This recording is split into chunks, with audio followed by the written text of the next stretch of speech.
आज Tecnia institute of advance studies multipurpose hall में photography और वीडियोग्राफी क्लब के द्वारा एक वर्कशॉप रखी गई है, जिसका मेन मोटिव कल्चरल, पॉलिटिकल और क्राइम रिपोर्टिंग को बढ़ावा देना है और फ्रेशर्स को ये बताना है कि किस तरीके से वो अपनी रिपोर्टिंग में अपने स्किल्स को एनहांस कर सकते हैं। इस वर्कशॉप के मेन ऑर्गेनाइजर्स इसी कॉलेज के 3rd ईयर के स्टूडेंट्स हैं, जिनको सुपरवाइज मिस्टर अभिक अरोड़ा, जो कि उनके इंचार्ज हैं, वो कर रहे हैं। आइए जानते हैं कि फ्रेशर्स की इनसे क्या उम्मीद है। आपको क्या लगता है वर्कशॉप में क्या होगा? हमें बेसिकली पॉलिटिकल एंड क्राइम के बारे में रिपोर्टिंग करना सिखाएंगे and I am quite excited about it. देखते हैं बाकी क्या होता है। Okay, so basically you want to be a reporter? Not really, but I want to learn reporting obviously. Okay, so how excited and what are your expectations कि यहाँ से आपको बेसिकली क्या क्या चीज़ें सीखने को मिल सकती हैं? आई फील ये लोग मुझे मोटिवेट कर सकते हैं एंड मे बी मेरा इंटरेस्ट डेवलप हो जाए बाद में रिपोर्टिंग के लिए। तो देखते हैं आगे फिर वर्कशॉप अटेंड करने के बाद। Okay, thank you so much. आपका नाम? शिवानी। ओके, आप क्या एक्सपेक्ट करती हैं इस वर्कशॉप से? यहाँ हम बहुत कुछ रिपोर्टिंग से रिलेटेड सीखने वाले हैं। जैसे हमारे सीनियर हैं अभिक सर है, ये हमें बताएंगे कि रिपोर्टिंग में मेनली पॉलिटिकल और क्राइम से रिलेटेड भी हम यहाँ पे सीखने वाले हैं। ओके, तो आपको इस वर्कशॉप के बारे में पता कैसे चला? हमारे सीनियर्स हमारे क्लास में आए थे, उन्होंने बताया कि ऐसे हम यहाँ पे सीखने वाले हैं रिपोर्टिंग से रिलेटेड, तो जो भी इंटरेस्टेड है वो इनरोल कर सकते हैं। और मैं थी इंटरेस्टेड, तो मैंने यहाँ पे इनरोल किया। Okay, and what message do you want to give, जो भी देखें, या फिर आप क्या मैसेज देना चाहती हैं उन्हें कि वो नेक्स्ट वर्कशॉप में आएँ? वर्कशॉप मेनली हमें बहुत कुछ एक्सपीरियंस देता है, जिससे हम आगे बीजेएमसी फील्ड में आगे बहुत कुछ परस्यू करना है, तो हमें बहुत एक्सपीरियंसेस मिलते हैं। इससे हम क्लियर भी होगा, हमें आइडिया में मिलेगा कि किस फील्ड में हम परस्यू करना चाहते हैं। प्रैक्टिकल नॉलेज मिली। Thank you so much. इसी के साथ हमारे साथ और भी बहुत सारे बच्चे हैं। वैसे जैसा आप देख सकते हैं यहाँ पे लड़कियों की जो संख्या है वो थोड़ी सी ज़्यादा लग रही है इन कंपैरिजन ऑफ लड़कों के, बट ठीक है, देखते हैं हम लड़कों से व्यूज़ लेते हैं कि उनका क्या नज़रिया है इस वर्कशॉप के लिए। ओके, तो आप क्या एक्सपेक्ट करते हैं इस वर्कशॉप से? दरअसल मैं बहुत कुछ एक्सपेक्ट करता हूँ, क्योंकि मैं यहाँ सीखने आया हूँ कुछ, और मुझे उम्मीद है कि हमें, मतलब जैसे मैं क्राइम रिपोर्टर बनना चाहता हूँ, तो मुझे उम्मीद है कि बहुत बातें हमें बताई जाएंगी कि कैसे रिपोर्टिंग करनी चाहिए, क्योंकि अभी हम न्यू हैं तो हमें अभी कुछ नहीं पता इसके बारे में। तो उम्मीद करता हूँ कि हमें सब कुछ अच्छे से बताया जाएगी, कैसे रिपोर्टिंग करनी चाहिए, और जो भी जिस भी फील्ड में है, जो कैमरामैन है उसको कैसे कैमरा पकड़ना चाहिए, और भी बहुत चीज़ें हैं। अच्छा, तो जैसे इसमें कोऑर्डिनेशन जो है वो रिपोर्टिंग और फोटोग्राफी वीडियोग्राफी का है, तो क्या आपको लगता है कि रिपोर्टिंग के साथ इसमें आप वीडियोग्राफी के बारे में भी कुछ सीखेंगे और उससे आपको कुछ फ़ायदा होगा? यस ऑफ कोर्स, क्योंकि बिना कैमरे की रिपोर्टिंग हो ही नहीं सकती। सब चीज़ों को बताना चाहिए वर्कशॉप में। नाम बताएंगे? विशाल शौकीन। Thank you so much. तो ये थे हमारे फ्रेशर्स के व्यूज़ वर्कशॉप से पहले। अब इसके बाद हम देखेंगे कि वर्कशॉप के बाद उनके क्या व्यूज़ रहते हैं, वर्कशॉप कैसी रही, और क्या अगली वर्कशॉप्स भी इसी तरीके से वर्थ इट रहेंगी या नहीं। कैमरामैन मनोज कुमार के साथ मैं Ankita Garg, Tecnia TV. Very good morning everyone. Today we are beginning the workshop on political and crime reporting. So basically we have two internal guests right now. This workshop is divided in three categories. First is introductory session, which is today. Then we'll move forward. We'll be organizing a field visit in a local police station where you will be visiting and meeting lots of police in charges, police, and then definitely on another day you will be meeting the external resource person, which is Mr. Yogaraj Sharma, which is owning and editor-in-chief in a magazine, in a monthly based magazine, which is Aaj Ki Delhi, and he is also having a production house. So basically we are opening this workshop from the introductory session. We have two internal guests, Mr. Ajoy Banerjee and Mr. Virendra Singh. They will be giving an introduction about the political and crime reporting, so that when you will be visiting in a local police station and meeting the SHO and other police in charges, then definitely you will get an idea that how a crime reporter or a political reporter basically proceeds his report and proceeds his work, especially his job area, how he coordinates with the channel, how he coordinates with the newspaper editor-in-chief and the other editor persons. So how this hierarchy actually begins, and especially those who are having a the passion in this reporting session. They get to know about the, and especially in the demo session, that how a reporter executes his job, not theoretically. Basically, you have to give a practical orientation. You have to carry a practical orientation for this. Theory, you guys already are having a theory sessions, but right now you have to get trained, especially for that when you will be going in the internships in the upcoming semester in the newspaper industry, and then in the electronic media. How you especially a reporter is having a lot of beat actually. A crime reporting is different, political reporting is different, health beat is different, page 3 entertainment beat is different, where a reporter goes in the parties and then he takes the bites of celebrities. So page 3 is basically different, sports beat is completely different. So all these beats are different. How a reporter is specialized in his own field, they'll be discussing about that. Alright, so any questions from you side, from you guys? Can anyone describe me who is the first reporter in mythology? Who is considered to be a first reporter in mythology? Anybody? Narayan मुनि is the correct answer. सुना है ना आप लोगों ने, नारायण नारायण नारायण नारायण सुना तो है कि कलाओं से जो है नारायण नारायण रिप्रेजेंट करते थे और सब जगह जो है समाचार फैलाते थे. बेसिकली यही मेन आइडिया और मोटो है कि नारद मुनि एक ऐसे शख्स हैं जिन्हें देवता भी पूछते हैं और राक्षस गण भी उन्हें पूछते हैं और बहुत आदर से ही उनका जो है सम्मान करते हैं. आपने जानते हो उस पॉलिटिशियन को बहुत अच्छी तरह से, उससे जाकर के परमिशन ले लो कि हमें अभी अभी आपके स्कैम का पता चला है, क्या हम इस बारे में आपसे 2-3 सवाल कर ले प्लीज, छोटे छोटे. ऐसी जॉब है हमारी, हमें जस्ट एडिटर्स ने बोला तो हमें प्लीज वही एग्जीक्यूट करनी है. नहीं, एग्जैक्टली क्या प्रोसीजर है, आपके पास कितनी पावर है एज अ रिपोर्टर कितनी रिस्पॉन्सिबिलिटी है भी पावर के नहीं है, और है तो कितनी है, क्या आप उस पॉलिटिशियन से बड़े हो गए हो या फिर उसके इक्विवेलेंट हो, या किस तरीके से आप अपने सवालात करोगे उन लोगों से और अपना सेशन पूरा प्रोसीड करोगे. देखने में लगेगा कि बहुत आसान है, गए कैमरा के आगे, मेरे पास में कम्युनिकेशन स्किल्स अच्छी है, जनरल नॉलेज अच्छी है, तो मैं जाकर के एक ऐसा अच्छा रिपोर्टर प्रेजेंट हो सकता हूँ और सब लोगों के आगे वर्क कर सकता हूँ. लेकिन ऐसा जरूरी नहीं है. आप लोग एज एन इंडिविजुअल अपनी आइडेंटिटी कैसे क्रिएट करते हुए, जैसे बहुत सारे ऐसे रिपोर्टर्स हैं जो आज की डेट में फेस वैल्यू बन जाते हैं, वो उनके बेस पे बेसिकली न्यूज चैनल्स को देखा जाता है. क्या डिबेट शोज में पता लग जाता है कि सामने वाला ये जो रिपोर्टर है ये उस पर्टिकुलर पार्टी को कई बार रिप्रेजेंट कर रहा होता है, हम सब कहते हैं इस तरीके से. लेकिन क्या ऐसा होता है सचमुच में, ऐसा एग्री करते हो आप लोग? कितने, how many of you agree with that? The strength is good. और आप लोग कितने डिसएग्री करते हो कि एक रिपोर्टर जो है वो कहीं ना कहीं शायद से अपने पर्सनल ओपिनियन से उसके साथ इन्फ्लुएंस जरूर हो सकता है, लेकिन वो किसी पार्टी को रिप्रेजेंट नहीं कर रहा होता, बेसिकली वो खुद अपनी जॉब एग्जीक्यूट कर रहा होता है. How many of you agree with that?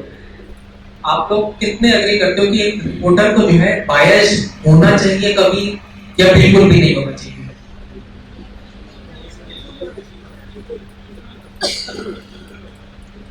Okay, how many of you agree that a reporter should be neutral? And how many of you agree that he should be biased sometimes? Sometimes he has to. Sure? He should never be biased. He should never be biased at any cost. No. Alright. So right now it's all about your own ethics. That what kind of ethics you are carrying? Professional ethics. Alright. So basically, our judges will, the guests will honor the show right now. And they will proceed and move ahead. First, I would like to call Mr. Girinder Singh for this event. Alright, thank you. यही वो चीज है जिससे कि आपकी पूरी news story चलेगी. Lead के ऊपर डिपेंड करता है कि आप किस तरीके से उस स्टोरी को कवर करेंगे. और आप स्टोरी जो भी है उसको आप कवर करने जा रहे हैं, तो आपके माइंड में बेसिकली फ्रेमवर्क होना चाहिए. तो what is the basic framework, what is the credibility of that news that you are covering, where should be place on that newspaper. वो फ्रंट पेज पे आएगी, विभिन्न लोकल पेजेस आएगी, बैक एंड पे आएगी. ये डिपेंड करता है कि what is the value of that news that you are covering. तो everybody should be aware of that कि जो न्यूज़पेपर है जिसके लिए आप वोटिंग कर रहे हैं उसका मेकअप किस तरीके से है. Okay.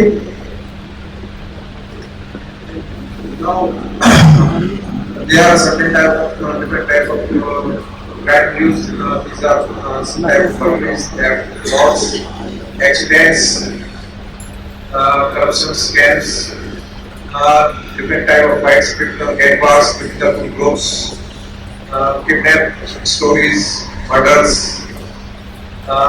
misbehavior, unnatural sex, rapes. इसके अलावा atrocities of the prevention, atrocities of the direct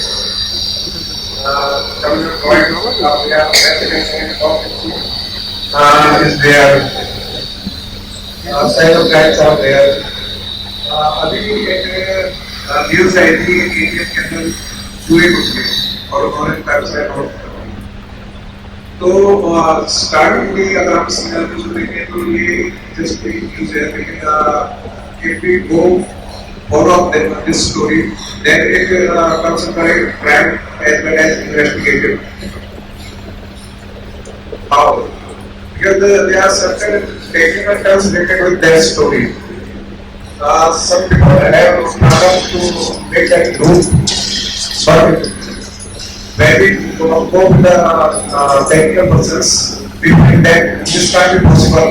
For the rats and mouses to get introduced in the machine, that was a different attempt. That was this.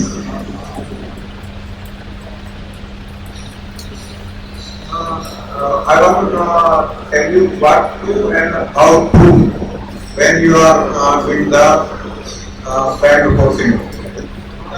As I already told you, you are again with the basic framework of the story. You have a strong network of the sources from where you can get your news.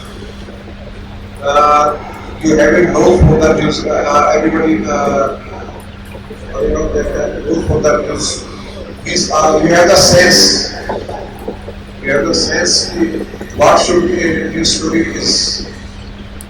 When you get a lead,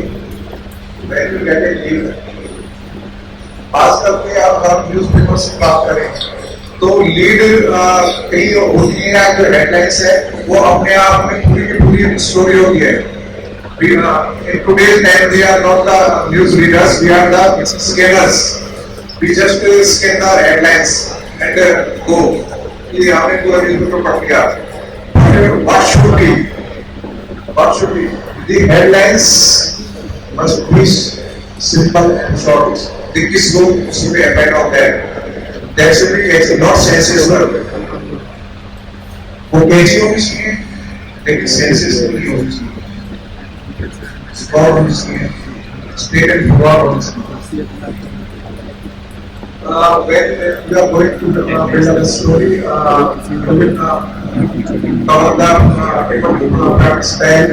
When you are reporting a crime story, you will cover the particular footage, the very first paragraph, and the second paragraph you would go on the exploration of that story, how the incident came into appearance, who are involved with that, how the actual incident takes place. क्या होता है, what is कि वहाँ कोई incident हो गया और उसके बाद जो इन्वेस्टिगेटिव टीम है वो क्या करती है, सीन का रिक्रिएशन करती है with the help of the experts. तो वहाँ पे उसमें साइंटिफिक एक्सपर्ट्स की बात है और उस पूरी तरह से क्या करती है, डिक्टेट करती है कि किस तरीके से हुआ होगा. तो इसी तरीके से जो रिपोर्टर होता है वो उस को डिक्टेट करता है अपने सेकंड पैराग्राफ में. After that, you would light on the evidences that is collected by the officers or from the police or the scientists.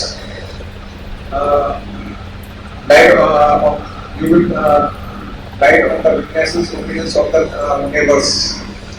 जब भी कोई एक क्राइम स्टोरी होती है तो क्या होता है कि कोई क्राइम इंसिडेंट होता है तो आप लोग क्या करना होता है, रिसोर्सेज कौन से होंगे आपके, अपने पास रिसोर्स होंगे, पुलिस ऑफिसर्स होंगे जो आपकी टीम के अंदर लाइट करेंगे. उसके अलावा क्या करना है, आप उस सीन पे पर्सनली विजिट करेंगे और आप खुद से आप इन्वेस्टिगेट करेंगे कि एक्चुअल में क्या हुआ है।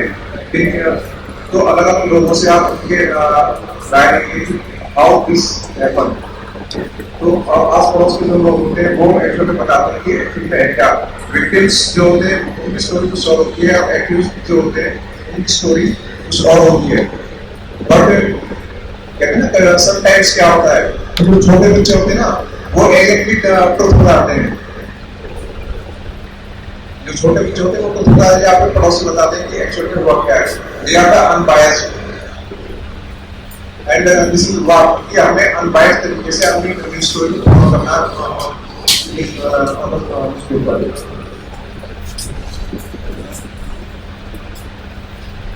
ये चीज मैं फिर से आप लोगों को बताना चाह रहा हूँ कि remain unbiased if the story is related to you और with your family, but you have to be remain unbiased.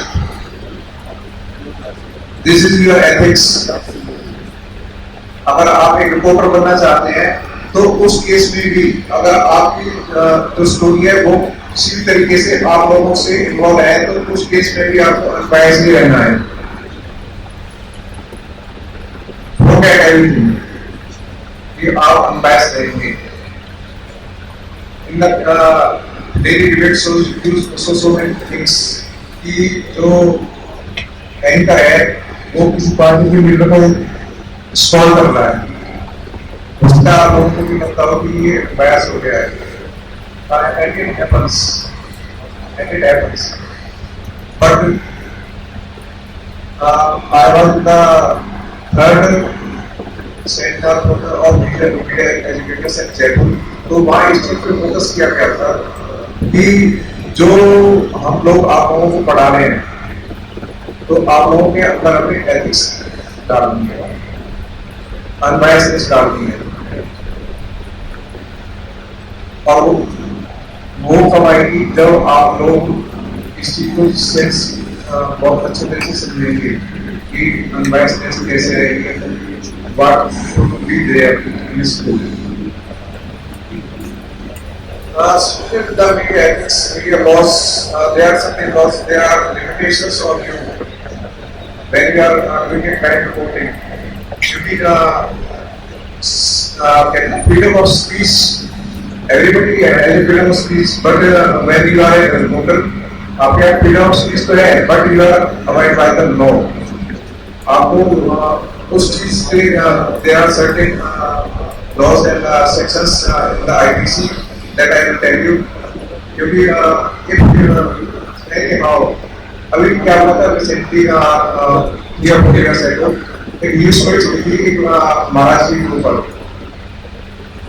And without going into the detail evidences उन्होंने न्यूज स्टोरी चला दी और उसके बाद नेक्स्ट डे और 24 आवर उन्होंने time to time उस news story के ऊपर माफी मांगी कि हमसे ये स्टोरी गलत चला रही है और हम जो कोई भी इस न्यूज स्टोरी से आ रहा है उन लोगों से माफी मांगते हैं।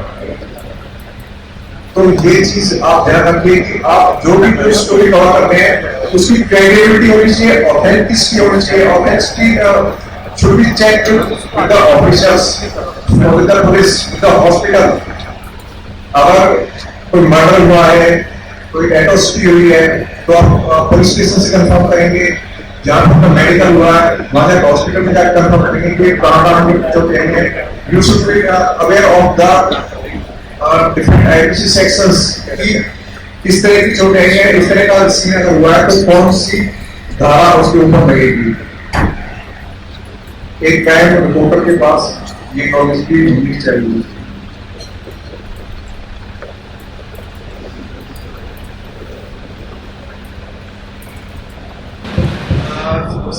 Sir, my it is like this. Students, यहाँ पर मेरा सभी से जो एक क्वेश्चन है इस टाइप, जैसे कि सामने लिखा हुआ है 5W and 1H. What is this? What is 5W and 1H?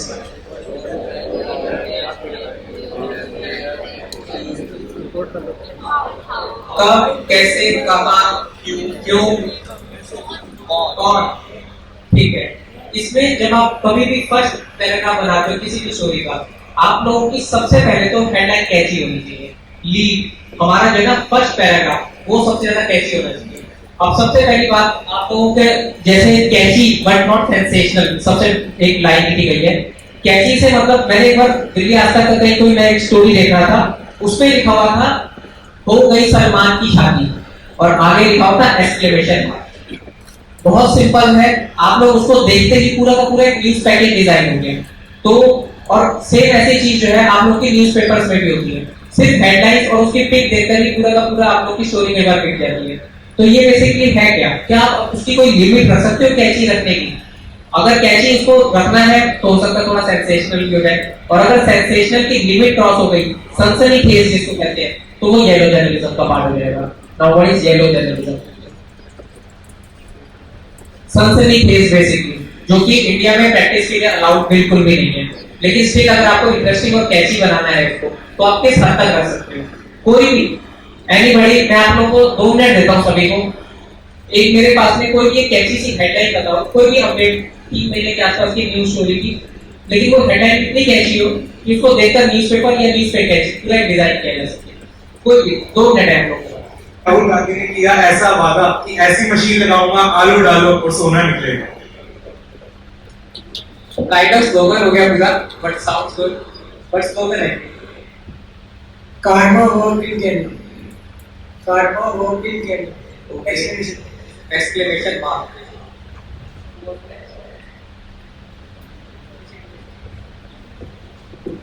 Dalai Lama ने की जवाहरलाल नेहरू पर टिप्पणी। दलाई लामा ने की जवाहरलाल नेहरू पर टिप्पणी। बड़ी नहीं होगी थोड़ी? ठीक है बड़ी। मैं जिसको भी रहना नहीं करूँगा उसको बोलना पड़ेगा, ऐसा नहीं है कि नहीं कोई भी सिर्फ अपनी मर्जी से। ये मर्जी वालों को मैं पहले मौका दे रहा हूँ, बट डजंट मीन कि किसी और का मौका नहीं आएगा। गांधी की पसंद जिंदा, दलाई लामा। गांधी की पसंद जिन्ना, दलाई लामा।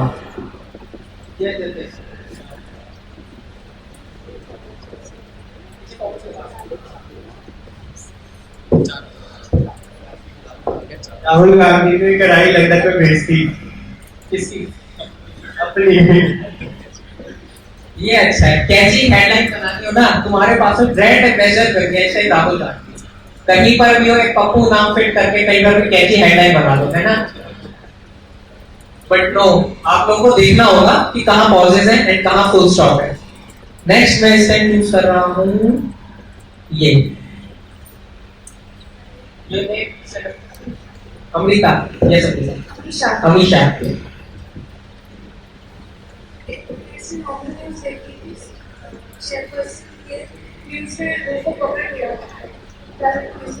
तो बोले हम पर टिक जाओ, तो ये उससे बहुत चीजें को वैसा बोल के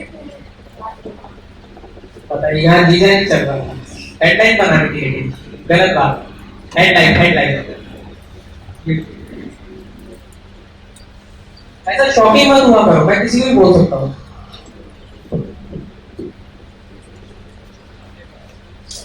इतने मंत्रियों को चांटे पड़ते हैं, उसका बना दो। देखो आपके सीनियर की तरफ से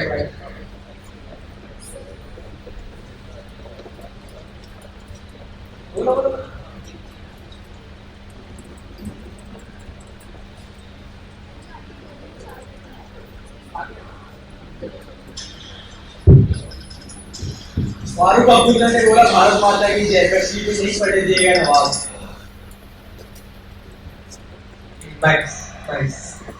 बीजेपी ने चलाया जुलूस केजरीवाल के खिलाफ। सुपर हेडलाइन हो सकती थी।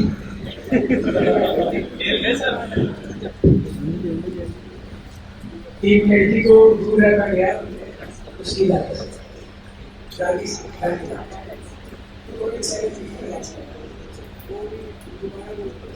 मेरे पास एक सेकंड, इसे पैसे दे? नहीं सर। अच्छा मजाक कर, जो सपाट। हाँ मैं आपको एक्सप्लेन। लड़की को दूर रखा दादी से, यही बोला आपने? पोती को दूर रखा दादी से। चलो वैसे अगर दादी है तो उसकी पोती होगी, चाची की पोती होगी।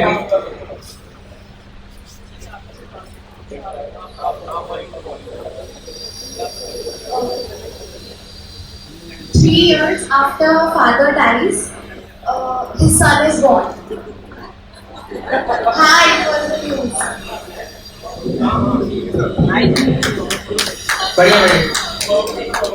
At least make some applause and make her feel proud. Yes, Arpita. You had something. Get to know. तेरी आवाज ऐसी ही तेज है. क्या जरूरत है? सर IPN 7 पे एक न्यूज आई थी इसमें जिसके काफी मीम्स भी बने थे. दिल्ली में गिरी बर्फ. दिल्ली में गिरी बर्फ. अच्छा. और न्यूज क्या थी, साइकिल वाला जा रहा था, उसकी साइकिल से बर्फ गिर गई. ओके. दिल्ली में वैसे बर्फ गिरे ना गिरे, पार्लियामेंट में पत्थर, चप्पल, जूते सब तो गिरते ही रहते हैं कुछ ना कुछ. नेक्स्ट राहुल गांधी के ऊपर आई थी सर. राहुल गांधी ने मोदी को गले लगाया. राहुल गांधी ने मोदी. ठीक है राहुल गांधी ने मोदी को गले लगाया. वो बड़ी देर से बोलना चाह रहा था. एक माइक को एक सेकंड आ रहा है. बेटा तो क्लोज कर दो भाई. यस. प्रियंका चोपड़ा और निक जोनस ने की शादी.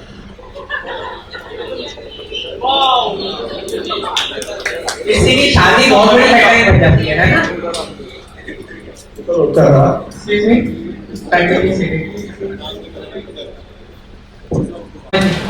राहुल गांधी ने पार्लियामेंट में आंखों से वार की. राहुल गांधी और आंखों से मार. अरे हाँ किया था. बहुत गंदा नहीं. बहुत ज़्यादा बहुत नीच. नहीं. बहुत bad gesture. What? Bad gesture. Okay, what else kind of word can you use in here in this? Ashleen? No. What else? Unexpected. Something unexpected. Sir Sidhu ने कराया इमरान से बल्ले बल्ले. सिद्धू ने कराया इमरान से बल्ले बल्ले. Trending. Something trending. Okay, nice. तो बेसिकली आप लोग अरे अभी भी है. कितने स्टूडेंट्स के पास और है अभी हेडलाइंस? कोई बात नहीं. क्या हुआ वाजपेयी की अस्थियों के साथ? क्या हुआ वाजपेयी जी की अस्थियों के साथ? आगे कुछ है एक्सक्लेमेशन मार्क या explanation mark. Okay. Question mark would be better. अटल ने चढ़ी स्वर्ग की सीढ़ियां. ओके. अटल ने चढ़ी स्वर्ग की सीढ़ियां. नाइस. ओके. सर आया भी था कि स्वर्ग की सीढ़ियों पे लोग जा रहे हैं, ऊपर तक जाते हैं. स्वर्ग की सीढ़ियां. 7 सीढ़ियां स्वर्ग तक सीढ़ियां. मंदिरों में डायरेक्ट पासपोर्ट. उसके ऊपर कुछ बना दो. हाँ जी. की चैलेंज भी चलते हुए काफी लोगों की मौत. राइट. बढ़िया. ओके. लास्ट. अटल जी की अस्थियां निकली इंडिया टूर. अटल जी की अस्थियां निकली टूर पे. देखो एक बात है इसमें कि ये बहुत ही जो है ना इस तरह की जितने भी हेडलाइंस अगर आप रख रहे हो तो बहुत ज्यादा सनसनीखेज हो जाती है. बहुत ज्यादा. यकीन मानो दंगे तक हो सकते हैं कई बार हेडलाइंस के ऊपर. इतनी बड़ी पॉलिटिकल पार्टीज आ जाएगी. आज राहुल गांधी एक बार अगर बोलते हैं कि अटल जी की अस्थियों के ऊपर एक कमेंट या कुछ भी एनीथिंग, या राहुल जी नहीं कोई और सही, अरविंद केजरीवाल सही, कोई भी एक शख्स उसका एक भी कमेंट अगर सामने वाली पार्टी के लिए जाता है और अगर उसको आपने हल्का सा भी मैनिपुलेट करके बोल दिया तो वो लिमिट क्रॉस हो जाएगी. आप पर तो बात जब आएगी तब आएगी, लेकिन आपके दफ्तर तक पहुंचते बहुत सारे रिपोर्टर जो है वो ऐसा पट्टी बांध के आ रहे होंगे. मानहानि का केस तक हो सकता है आपके ऊपर और दोबारा हो सकता है कि उस इंडस्ट्री में या उस प्रोफेशन में ब्लैक लिस्टिंग तक की बात आए. सर वो नहीं है, इसको बढ़ाया चढ़ाया सच्ची में 28 पार्ट्स है उसके अस्थियों के और सारे स्टेट्स में. इंडिया टूर नहीं, एक बहुत ही रिस्पेक्टेबल पर्सन है जो कि Peacock BJP leader taking selfie with the ashes of Vajpayee goes viral. And this is something catchy. Thanks. Sridevi, आपने क्या कहा था श्रीदेवी का? क्या था श्रीदेवी की मौत का राज? लेकिन श्रीदेवी से उसको उस टाइम पे नहीं करने लगे थे. क्या था चांदनी की मौत का राज? उसको जो है ना उसके से कॉलिंग और कैची करने की कोशिश की जाती थी. चलो आई थिंक आप लोग कैची ज्यादातर समझ गए. थोड़ा सा सेंसेशनल या येलो जर्नलिज्म के प्रोटोकॉल्स को जो है कहीं ना कहीं मेंटेन रखना बहुत जरूरी होता है। तो उस पर आपका क्या कहना है बेसिकली? मेरा कहना यही है कि हमें येलो जर्नलिज्म की तरफ नहीं जाना चाहिए और हमें कैची तो बनाओ लेकिन उसको येलो जर्नलिज्म की तरफ मत लेके जाओ। और इंडिया में ये प्रैक्टिस कहते हैं ना मना है, फिर भी कुछ लोग करते हैं, ये उनका अपना स्टाइल है। But being a media person मैं इसके साथ एग्री नहीं करता। तो मैं ये चाहता हूँ कि आप जो भी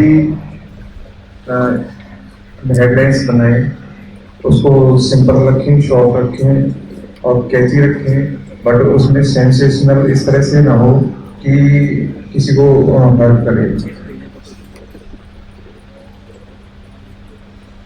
okay, now I'll start with my topic कि जब आप एक क्राइम स्टोरी को फॉलो अप कर रहे होते हैं तो किस तरीके से फॉलो अप उसको करना होता है।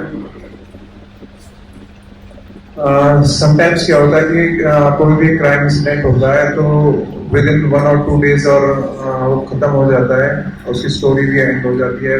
बट समटाइम्स क्या होता है कि वो जो स्टोरी है उसको काफी लंबी चलती है और उसको एक प्रॉपर नाम दे दिया जाता है।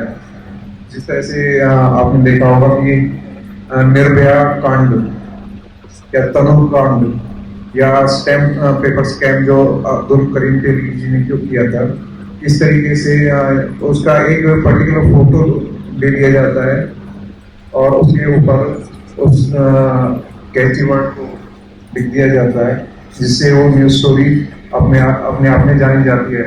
Although every times the heading of that story will be different, but in the middle of that story this particular one is there which represents that story that as I have already told you Nirvaya Kand. When a crime incident happens, we try to follow the victim family. हमें उनका views जानने की कोशिश करते हैं कि उन लोगों के साथ क्या हो रहा है, कैसा हो रहा है उनके साथ। उसके अलावा जो एक्यूज फैमिली होती है हम उसका पॉइंट ऑफ व्यू जानने की कोशिश करते हैं कि भाई जो ये एक्यूज जो बनाया गया है वो सही में एक्यूज है भी या नहीं है, उसकी फैमिली का उसके बारे में क्या मानना है।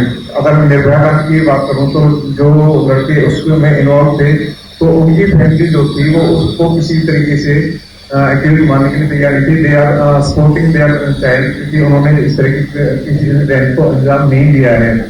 अभी रिसेंटली एक सोशल मीडिया पे हैपनिंग हुई है कि जो ये ग्रुप चैट जो आप लोग करते हो व्हाट्सएप पे, उसमें जो एडमिन था एडमिन ने एक ग्रुप चैट बनाया और उसको लीव कर दिया बनाने के बाद, और बाय डिफॉल्ट एक लड़का उसका एडमिन बन गया और ग्रुप में से किसी ने उसमें कुछ इस तरह की न्यूज डाल दी जो ऑब्जेक्शनेबल थी जिसके ऊपर एक केस रजिस्टर्ड हो गया। तो जो विक्टिम फैमिली थी ही सेइंग कि इसमें उसकी कोई गलती नहीं है और ये बाय डिफॉल्ट एडमिन बन गया है और ये ग्रुप किसी और ने बनाया था, is the main culprit of that. तो इस तरह से कि हम दोनों ही पक्षों को जानने की कोशिश करते हैं, विक्टिम्स को भी और जो एक्यूज्ड हैं उनके पक्ष को भी जानने की कोशिश करते हैं when we are talking crime story. उसके अलावा इसमें आने के आपको बता दूं कि हमें बहुत सारी चीज़ें फॉलोअप करनी होती है, मेडिकल फॉलोअप करना होता है। उसके अलावा जो केस प्रोसीडिंग्स होती हैं पुलिस स्टेशन के अंदर उनको, क्योंकि जनरली क्या होता है कि हमें सारी आईपीसी की जो धारा है उनका नहीं पता होता, तो हमें वहाँ जाके जो पुलिस ऑफिसर है या मुंशी है एसएचओ का जो बीट होगी उसके एसएचओ का नंबर आपके पास होगा, वो आपको इंटरनेट से मिल सकता है, या अगर आप उस पर्टिकुलर बीट से बिलोंग करते हैं तो आपके पास उसका नंबर होना चाहिए, उस मुंशी का नंबर होना चाहिए। उसके अलावा क्या होता है कि जो एसएसपी ऑफ द एरिया होता है वो डेली क्या करता है प्रेस मीट करता है और प्रेस मीट के दौरान आप लोगों को उस पर्टिकुलर डे के जो इवेंट्स होते हैं उनके बारे में बताता है, क्योंकि कोशिश तो ये होती है कि जो जिन केसेस में उनको सक्सेस मिली होती है उन केसेस के ऊपर वो ज़्यादा बताते हैं और उन केसेस को उन्होंने बताया जिनमें अभी तक कोई उनको अच्छा रिजल्ट नहीं मिल पाया है। तो एज ए मीडिया रिपोर्टर आपका ये राइट बनता है कि आप उन केसेस के बारे में भी एसएसपी से पूछें। उसके अलावा when you are not in your area, yes, you are not at the position, then from where you can get your news story, you call to the local news team of that police station और उससे पूछे कि आज क्या क्या reports आप लोगों के पास आई हैं। Light on the witness opinions of the neighbors here of response and next abide by the law। ये चीज मैं आप लोगों को बताना चाह रहा था कि when you are telling crime story, you are abide by the law। क्योंकि क्या होता है कि if you are not aware of the sections, then you may be fined or may face an imprisonment up to 2 years।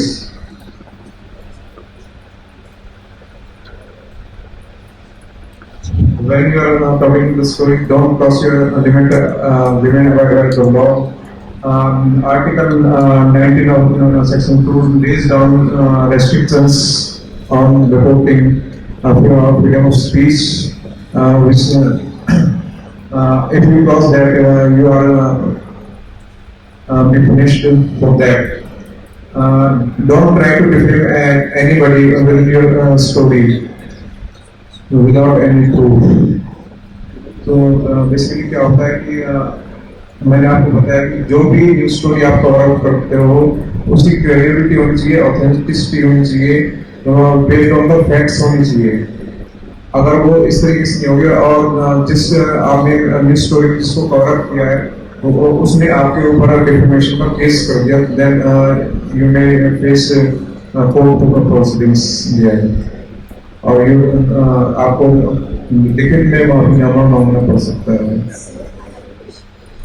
Sir बीच में news आई थी, जैसे WhatsApp groups वगैरह जो होते हैं जनरली, उसमें आया था एक मैसेज जिसमें लिखा होता है कि बीजेपी का एक आईटी सेल होता है, उसके लिए नौकरी जो है वो लोग प्रोवाइड कर रहे थे कि आईटी सेल में आप आके हमारी नौकरी कर सकते हैं। और उसमें काम क्या था, आपको कंप्यूटर और जो उनके मैटर्स हैं उनको प्रमोट करना या जो भी है। एंड उसके पीछे एक मतलब सर्वे हुआ था या कुछ हुआ था, किसी ने किया था, ही सॉ कि वो लोग बेसिकली उस आईटी सेल में करवाते हैं कि जो लोग वहाँ पे जॉब करने आते हैं उनसे वो अपने क्रिएटेड मैसेजेस को प्रमोट कराते हैं थ्रू व्हाट्सएप, फेसबुक, इंस्टाग्राम, और वो सारे मतलब इस तरीके के होते हैं लाइक जवाहरलाल नेहरू ऐसे थे, गांधी ऐसे थे, ब्ला ब्ला ब्ला। तो बेसिकली एक तरीके से वो लोग कांग्रेस को लोकल पीपल के थ्रू डिफेम करने की कोशिश करते हैं। अगर हम उसके ऊपर कोई न्यूज़ बनाते हैं उसको हम किस तरीके से बनाएं कि वो डायरेक्ट भी ना रहे, उससे हमारे ऊपर डिफेमेशन का केस भी ना आए, because we do not have any proof but this is the truth. तो उसको हम किस तरीके से फ्रेम कर सकते हैं? ये बहुत ही एक अच्छा क्वेश्चन है। इसके साथ साथ मैं एक चीज़ और जोड़ना चाहता हूँ कि आजकल मॉब लिंचिंग की जो घटनाएं अभी रिसेंट में हुई है तो वो भी जो हमारा सोशल मीडिया है उसकी वजह से ज़्यादा हुई है, ठीक है। और जितनी भी पॉलिटिकल पार्टीज हैं उनके पास एक अपनी इस तरह की सेल होती है जो उनके लिए इस तरह के मैसेज को क्रिएट करती है और उनको ज़्यादा से ज़्यादा फैलाने की कोशिश करती है टू कहते हैं ना कि जो वोटर्स हैं उनको एक तरफ ड्रिफ्ट किया जा सके, उनके माइंड सेट को चेंज किया जा सके। देखिए, हालांकि टॉपिक से रिलेटेड नहीं है फिर भी मैं आपको एक चीज़ बताता हूँ कि काम तो कुछ किया है नहीं, लेकिन हमारी इच्छा है कि हमारी फोटो भी नोट पे छपे, ठीक है जी।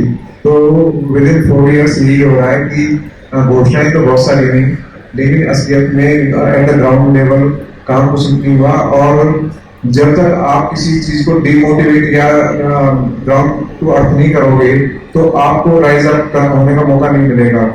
जिन लोगों ने भी आजादी की लड़ाई में भाग लिया, ठीक है, मैं ये कहता हूँ कि उन्होंने फांसी नहीं चढ़े, गोदी नहीं खाई, लेकिन अगर एक डंडा भी खाया, अगर उन्होंने एक डंडा भी खाया आजादी की लड़ाई में, एक नारा भी लगाया, तो आप किसी आज में किए गए किसी भी काम की तुलना उस चीज से नहीं कर सकते, क्योंकि अपने आप में वो एक बहुत बड़ा काम था, ठीक है। तो लेकिन उस इतने बड़े काम को आप कैसे डाउन करोगे? तो उसके लिए आप लोगों को किसी भी तरीके से उन लोगों को गलत ठहराना होगा। अब आप जैसे इन्होंने कहा कि बहुत सारे नेहरू जी के ऊपर, गांधी जी के ऊपर बहुत सारे गंदे कमेंट्स होते हैं, बहुत सारी फेक स्टोरीज चलती हैं, किस लिए? कि उन लोगों को इतिहास में से मिटाया जा सके और जो करंट लोग हैं वो अपनी जगह इतिहास में बना सकें। that is the main motive of this. But अब हुआ क्या कि जो मैं आपको बता दूं, मॉब लिंचिंग की जो घटनाएं अभी रिसेंट हुई हैं उसकी वजह से गवर्नमेंट को स्ट्रिक्ट एक्शन लेना पड़ा है और they have meeting with the WhatsApp and Facebook कि आप इस चीज को कंट्रोल कैसे करेंगे कि जो मॉब लिंचिंग की और इस तरह की घटनाएं ना हो। तो वो क्या है कि अब आजकल की डेट में आपने देखा होगा कि व्हाट्सएप ग्रुप पे आप जो भी मैसेज क्रिएट करते हो उसके बाद आप जब उसको फॉरवर्ड करते हो तो उसके ऊपर एक एरो बनाया आता है और लिखा आता है forwarded. Means you are not the creator of that message, you just have made only forwarded that message. This is the step taken by the government and the social media companies. तो इस तरह की चीजें होती हैं। तो मैं तो यही कहूँगा कि आप लोग एजुकेटेड हैं, समझदार हैं और अपने कहते हैं ना सभी सेंसरी ऑर्गन्स को ओपन रखिए और आपको इतनी क्षमता तो दी है कि आप गलत और सही में फर्क कर सकें।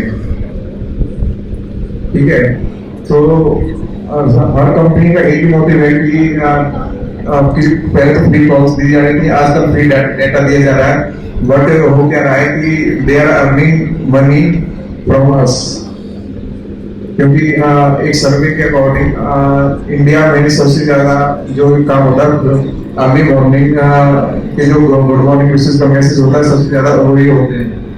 ठीक है, तो इससे भी लोग पैसा कमाने की जितनी भी कंपनीज हैं, तो जो ये आपने है मुकेश अंबानी जी, ये एक नया पैकेज लेके आए कि फिर हमें डेटा दिया जाए और लोगों को टॉक टाइम की जगह डेटा बेचा जाए। और आज आप देख रहे हो कि वो किस लेवल पे पहुंच गए because of that approach. Okay, मैं आगे बढ़ूं। Okay, there are certain acts that I want to tell you. Article 500 में डिफेमेशन होता है। 501 में अगर आप उस डिफेमेशन को प्रिंट करते हैं, 502 में उस डिफेमेशन को अगर आगे सेल आउट किया जाता है, इन तीनों में ही आपको फाइन किया जा सकता है, प्रिजनमेंट की जा सकती है 2 साल तक के लिए। कंटेम्प्ट ऑफ कोर्ट एक्ट होता है जिसमें क्या होता है कि जो कोर्ट की जो प्रोसीडिंग्स है अगर आप उसको किसी भी तरीके से ब्रीच करते हैं तो आपके ऊपर कंटेम्प्ट ऑफ कोर्ट का एक केस चला जा सकता है। कि आप लोगों को इतनी पावर नहीं है। देखो हमारे इंडिया में क्या है कि सुप्रीम पावर कौन है? Supreme court. ठीक है, तो सारे मैटर्स माने जाते हैं, तो जज को क्या माना जाता है? सुप्रीम माना जाता है। तो उसको सबसे काबिल व्यक्ति माना गया है और उसकी जो एबिलिटी है हम उसको किसी भी तरीके से ये नहीं कह सकते वो इनकैपेबल है। उसने जो डिसीजन किया है वो मान जाएगा और उसको चैलेंज केवल कोर्ट में किया जाएगा, ना कि न्यूज़पेपर के अंदर। ठीक है, तो हम कोई भी ऐसी पब्लिशिंग नहीं करेंगे जिसमें जो केस है या केस की प्रोसीडिंग्स हैं या विटनेसेस हैं वो किसी भी तरह से अफेक्ट हो रहे हैं। ओके, इसी के साथ मैं अपना ये सेशन समाप्त करता हूँ। होपफुली आप लोगों को कुछ जानते होगा। Thank you.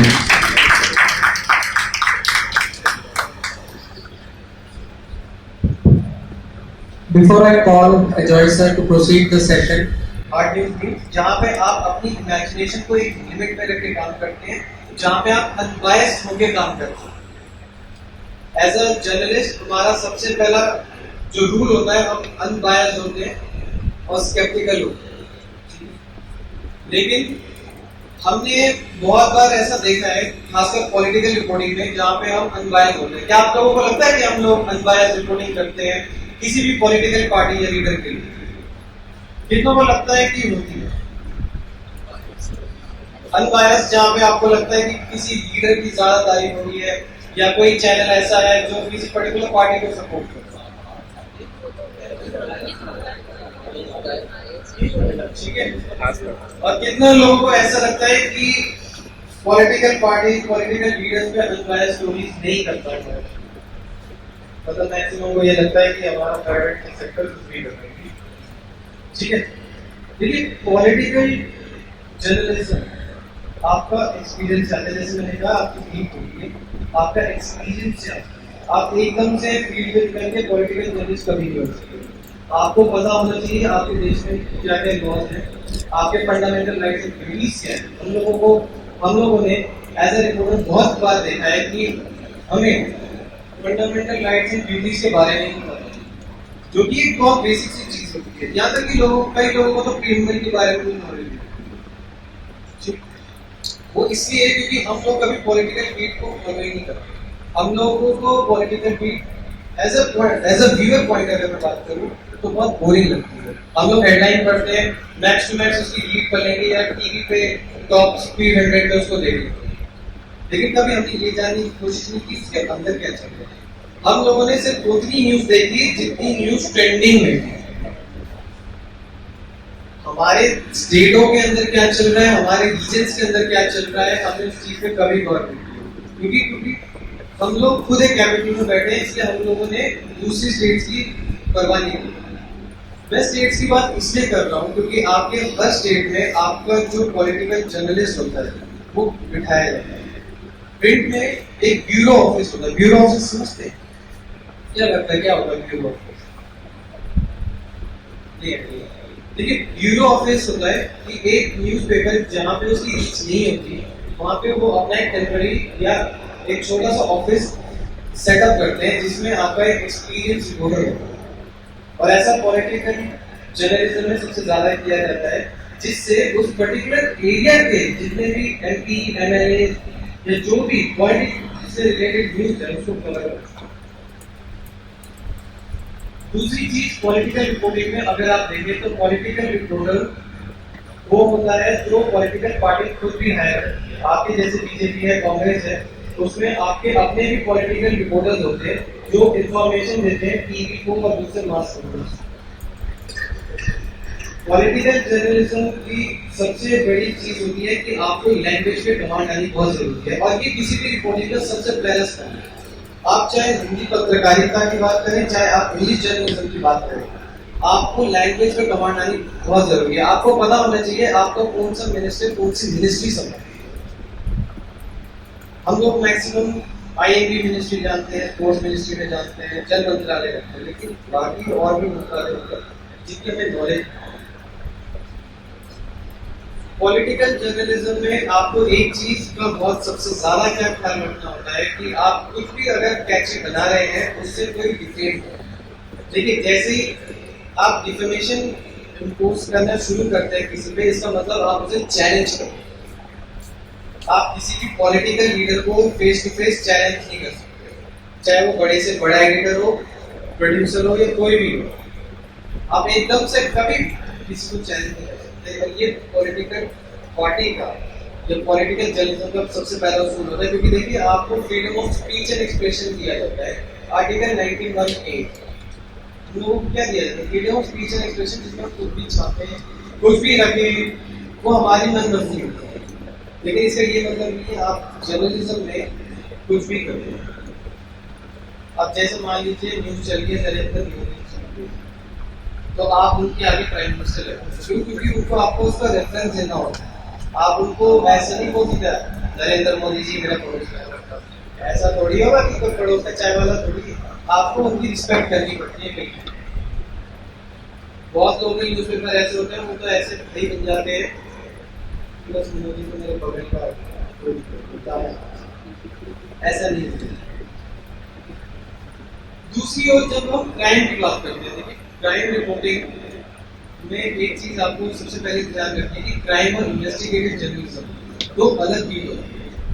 क्राइम रिपोर्टिंग मतलब जहाँ आप क्राइम और क्राइम से रिलेटेड जो भी घटना हो रही है, मर्डर, अटैक, चीफ बर्गलरी, जो भी हो रही है, आप उसको रिपोर्ट करते हैं, आप उसको रिसर्च करते हैं, उस पर काम करते हैं। उधर दूसरी ओर जैसे इन्वेस्टिगेटिव जर्नलिज्म, जहाँ आप एक पर्टिकुलर स्टेप मैनर में इन्वेस्टिगेट करते हैं। मान लीजिए नक्सल की प्रॉब्लम सुनिए आपको, नक्सल क्या होता है, नक्सल क्या है हमारे देश में?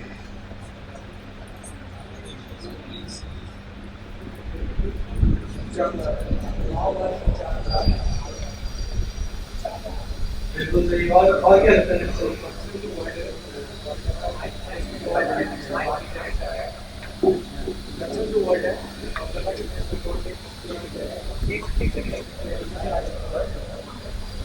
तो मैं आपसे बिल्कुल सही बोला कि नक्सल पार्टी से जो नक्सल होते हैं, जो माओ को फॉलो करते हैं, वो आपके नक्सल होते हैं। क्या आपको लगता है कि क्राइम जर्नलिज्म में आता है?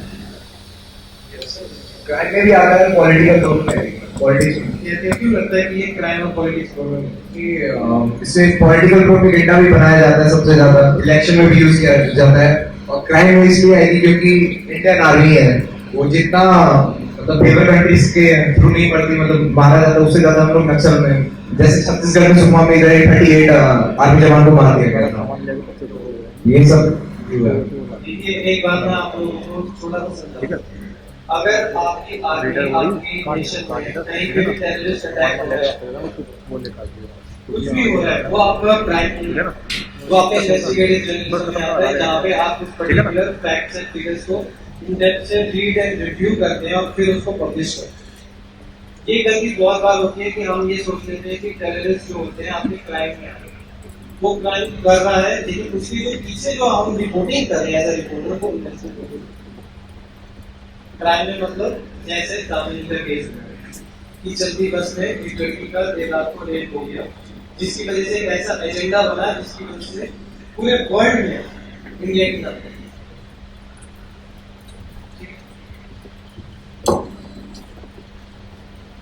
क्राइम रिपोर्टिंग में आपको अपने फैक्ट्स एंड फिगर्स पे बहुत ध्यान रखना है। पहली चीज तो ये होती है कि आपको पता होना चाहिए कि क्राइम कब कहाँ कैसे हुआ, जिसमें 5 W बैलेंस की बात करते हैं। ये तो बहुत बेसिक तरीका है कि जहाँ पे हमें पता है कि 5 W balance inverted pyramid style को फॉलो करेंगे, जिससे लोगों को जल्द से पता चलता है कि क्राइम क्या हुआ। लेकिन एक जमाना ऐसा भी था जब इंडियन जर्नलिज्म में क्राइम जर्नलिज्म का उतना महत्व नहीं चल रहा था, रिपोर्टिंग हो रही, लेकिन उसको एक बढ़ावा नहीं मिल रहा था। और उसी दौरान टेलीविजन ने उसका मोड चेंज करने की कोशिश की और हमारी जिंदगी में चैन से सोना है तो जागो, और उसने ऐसी सनसनी मचाई कि सच में लोगों ने सोना छोड़ा। फिर उसी चीज को और बेहतर बनाने के लिए हमारे पास लाइफ होके पे साधन इंडिया, साधन लोग हुए हैं या नहीं, ये लोग जनता जाने भारत की, लेकिन घबरा जरूर है। आपके क्राइम रिपोर्टिंग में आप फैक्ट्स मैनिपुलेशन करते हैं, जैसे ही आपने फैक्ट्स मैनिपुलेट करना शुरू किया, यानी आप अंबायर बन रहे हैं, आप किसी से पैसा खा के किसी के खिलाफ लिख रहे हैं, या आपने कोई भी ऐसा इंपॉर्टेंट फैक्ट दबा दिया, वो आपका अंबायर है। क्राइम रिपोर्टिंग में जब आप एज अ रिपोर्टर जाएंगे, कितने ऐसे लोग हैं जो लोग क्राइम और पॉलिटिक्स में जाना चाहते हैं, क्यों? ज्यादा बोरिंग लगता है क्राइम और पॉलिटिक्स? क्या लगता है क्योंकि आप इतनी जनरल से चाहते हो? देखिए, क्राइम रिपोर्टिंग और पॉलिटिकल कुछ हद तक एक जैसी होती है, लेकिन एक दूसरे से डिफरेंट होती है। और आप ये बात मान लीजिए, क्राइम रिपोर्टिंग के लिए आपको एक्सपीरियंस और राइटिंग स्किल होना बहुत जरूरी है। एक हमारे पास सब्जेक्ट होता है राइटिंग स्किल्स का, हम लोग पढ़ रहे हैं ना राइटिंग स्किल। कभी आपने सोचा राइटिंग स्किल क्यों की जा रही है? वो इसलिए की जाती है कि आप चाहे पॉलिटिकल फील्ड में, स्पोर्ट्स फील्ड में, या कोई सी भी फील्ड, उसमें आप उसकी जो एक स्पेशलाइज्ड राइटिंग होती है वो कर सकते हैं। क्राइम रिपोर्टिंग अगर आप वर्ल्ड लेवल पे और इंडिया लेवल पे कभी मैच करेगा तो आप देखेंगे कि हमारा लेवल बहुत खराब है, हमारा जो वे ऑफ प्रेजेंटेशन है क्राइम को वो बहुत ज़्यादा खराब है। अब लोगों का अटेंशन ग्रैब करने के लिए कुछ भी करते, चाहे लोगों को डराए, चाहे लोगों को गलत काम दिखाए या कुछ भी करे। क्या आप लोगों को लगता है कि जो सावधान इंडिया है, जस्ट फॉर एग्जाम्पल, क्या आप लोगों को लगता है कि सावधान इंडिया जो आपको दिखा रहा है वो बिल्कुल सच है? क्या आप लोगों को कभी ऐसी फील नहीं हो सकता मूवी की तरह से ऐसे आप लोगों को कितनों को लगता है कि वो ड्रामेटिक होता है कि वो कहीं पे भी क्राइम को कई बार ऐसा लगता है जैसे बढ़ावा चला के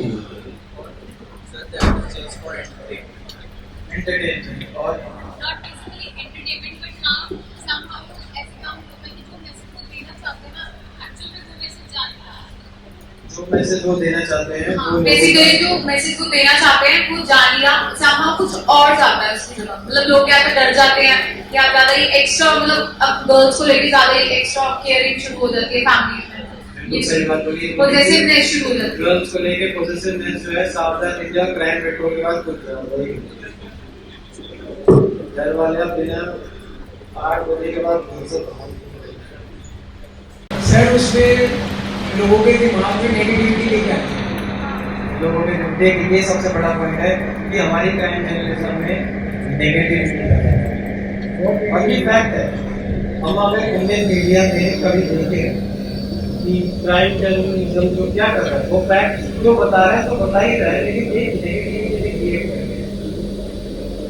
हम लोगों के दिमाग में वो एक ऐसा इम्पैक्ट ही छोड़ रहा है जिससे हम इससे कुछ ज्ञान हासिल कर सकें या उससे हम लोग अवेयर हो सके। वो अवेयरनेस के साथ आपको डराना नहीं।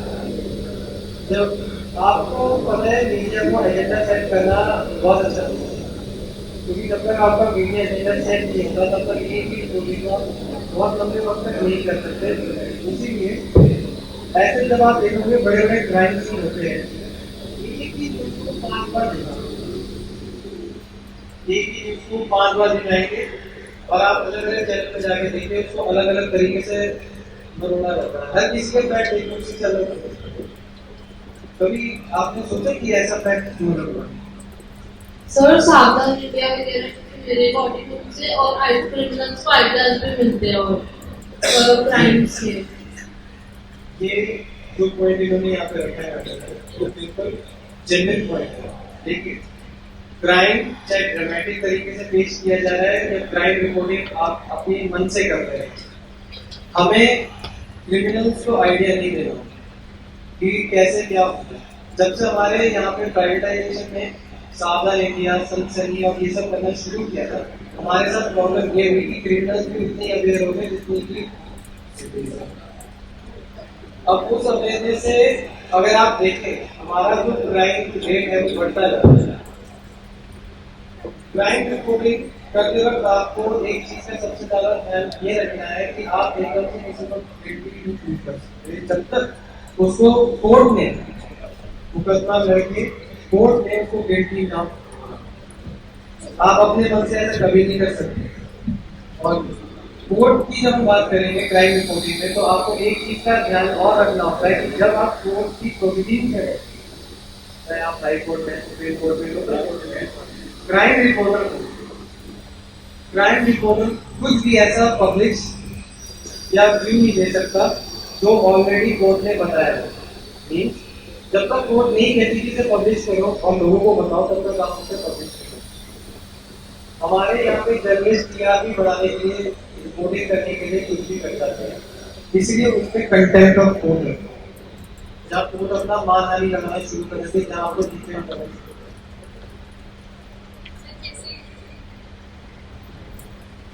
वो मुंबई अटैक भी पीछे हुआ था लाइक 26/11 का जो अटैक हुआ था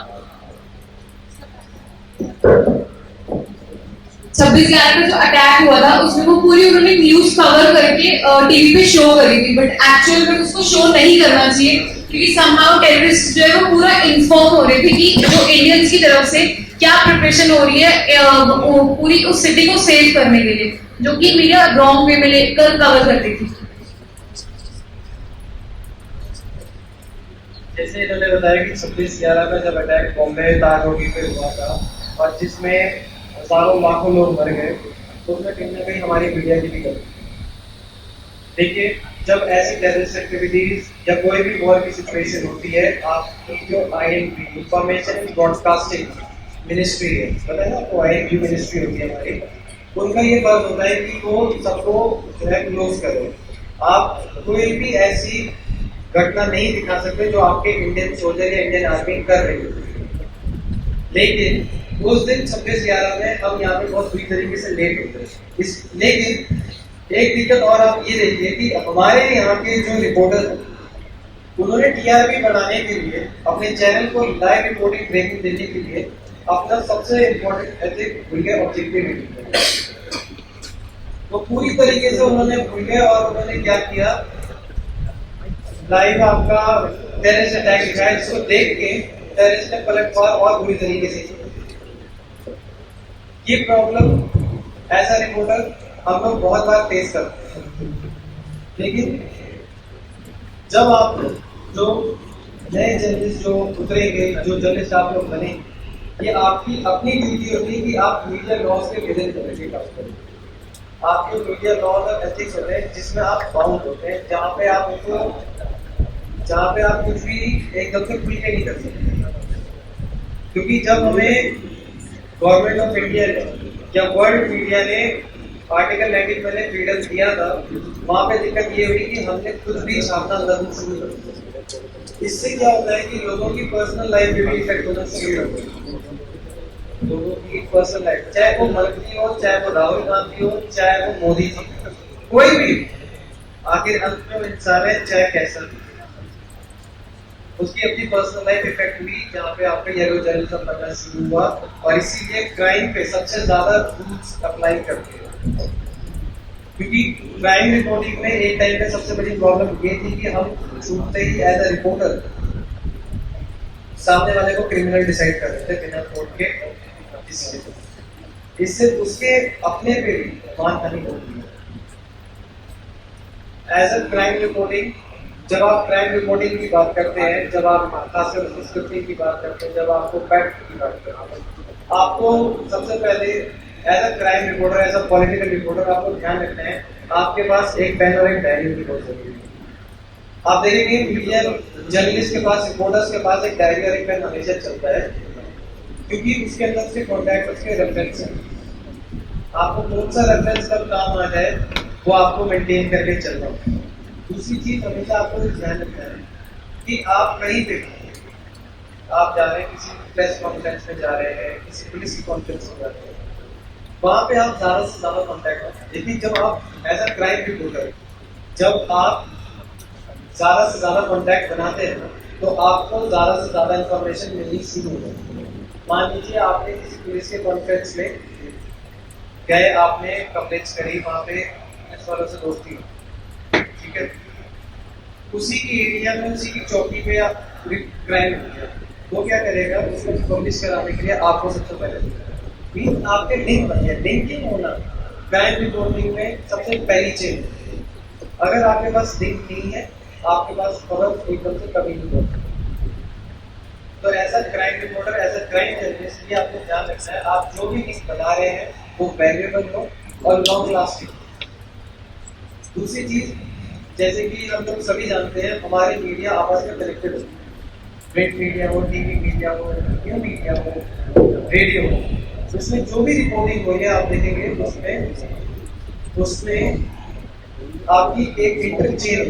मान लीजिए कोई प्रिंट मीडिया यानी न्यूज़पेपर का रिपोर्टर आपका दोस्त है, वो क्राइम सीन पे पहले पहुंच गया, आप लेट हो गए, आप टीवी में आप लेट हो गए, आपकी गाड़ी या ऑडी में फंस गए, तो वो जो रिपोर्टर है वो आपकी जगह मदद।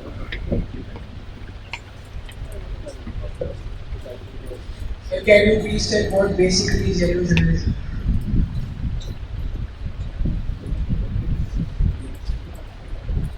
पे क्या सवाल आया कि येलो जर्नलिज्म क्या होता है।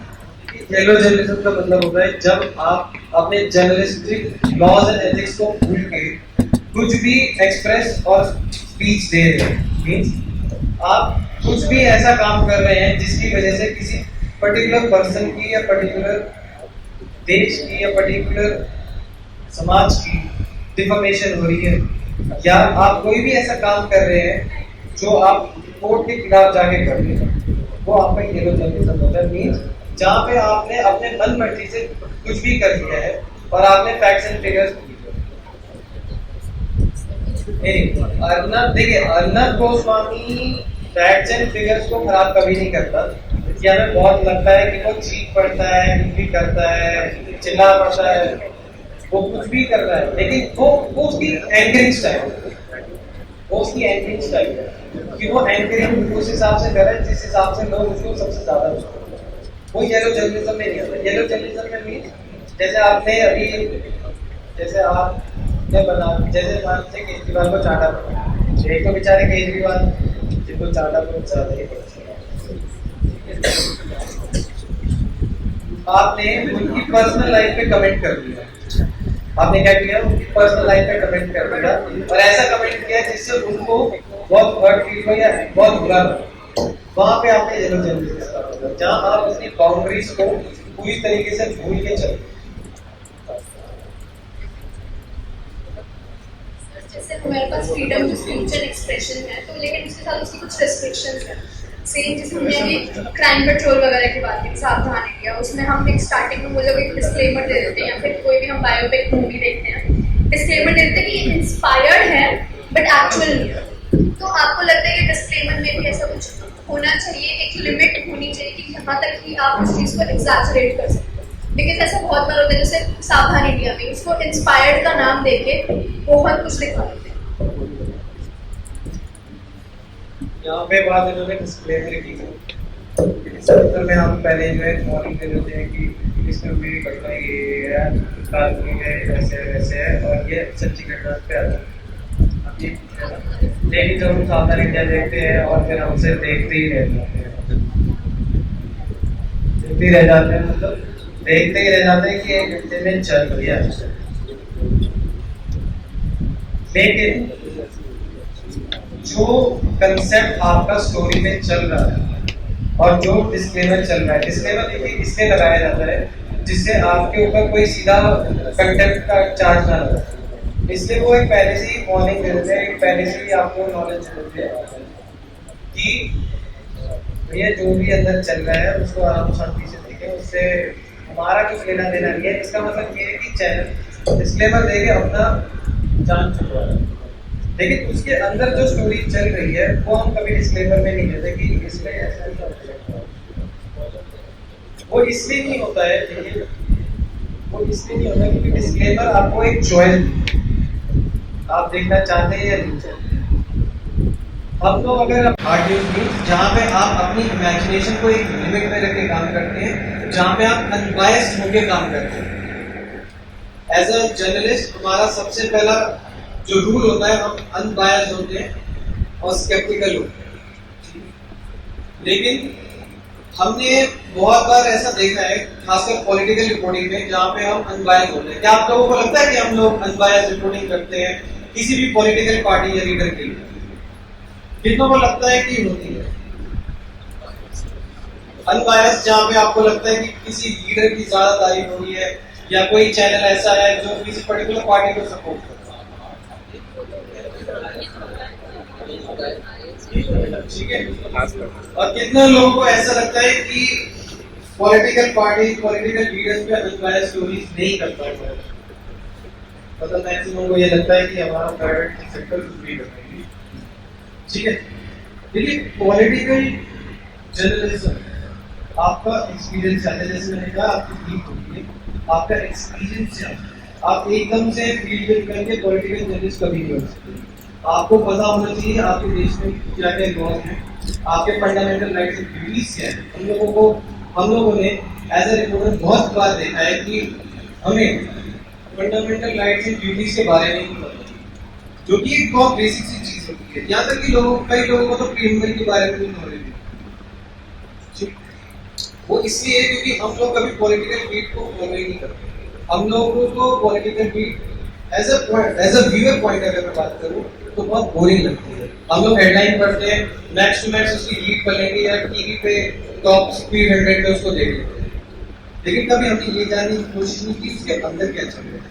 हम लोगों ने सिर्फ उतनी न्यूज देखी जितनी न्यूज ट्रेंडिंग में थी।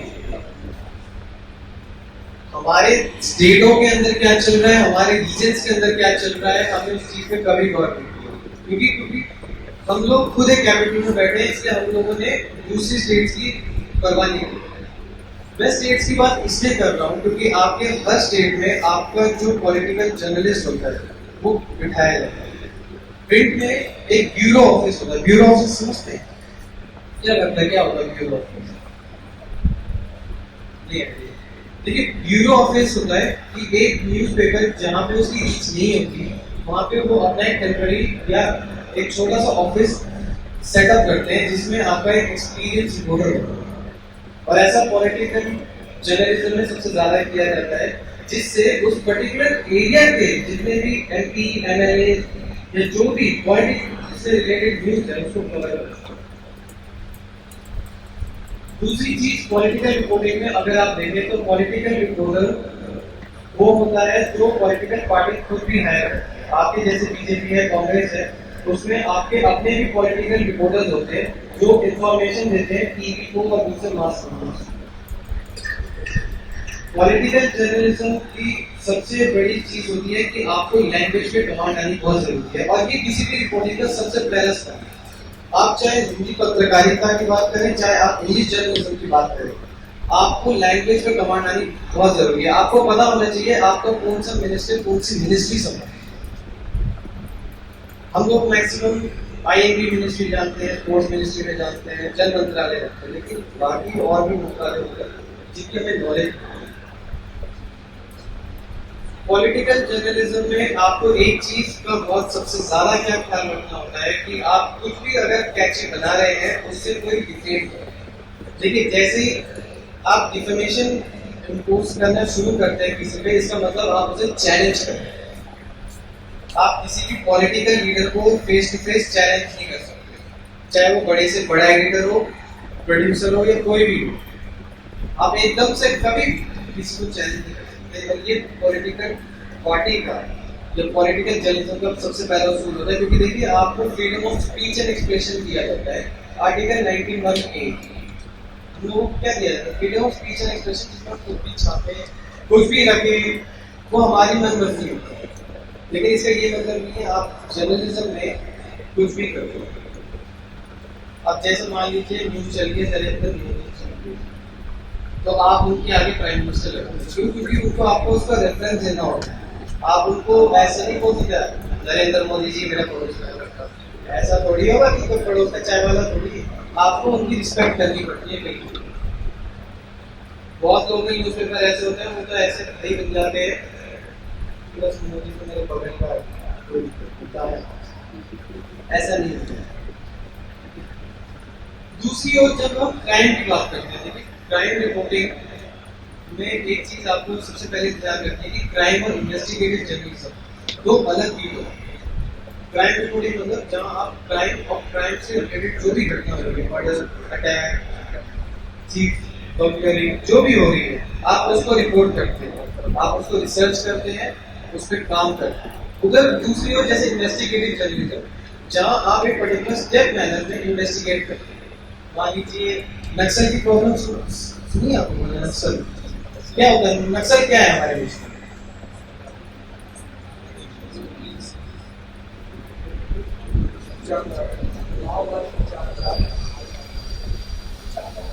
बिल्कुल सही। और क्या लगता है?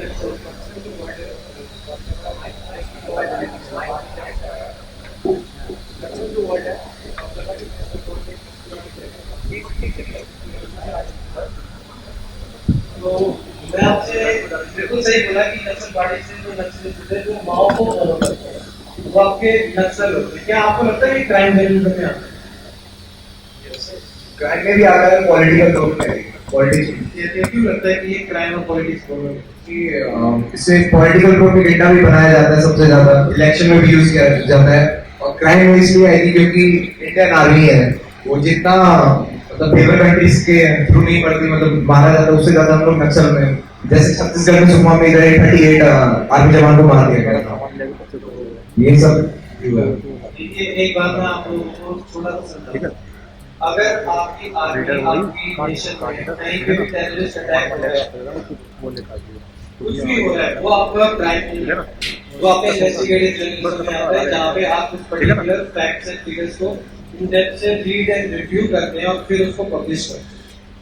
ये गलती बहुत बार होती है कि हम ये सोच लेते हैं कि टेररिस्ट जो होते हैं अपने क्राइम में वो क्राइम कर रहा है, लेकिन उसकी जो पीछे जो हम रिपोर्टिंग कर रहे हैं एज अ रिपोर्टर को क्राइम में, मतलब जैसे दामन का केस कि चलती बस में एक लड़की का देर रात को रेप हो गया, जिसकी वजह से एक ऐसा एजेंडा बना जिसकी वजह से पूरे वर्ल्ड में इंडिया की नजर।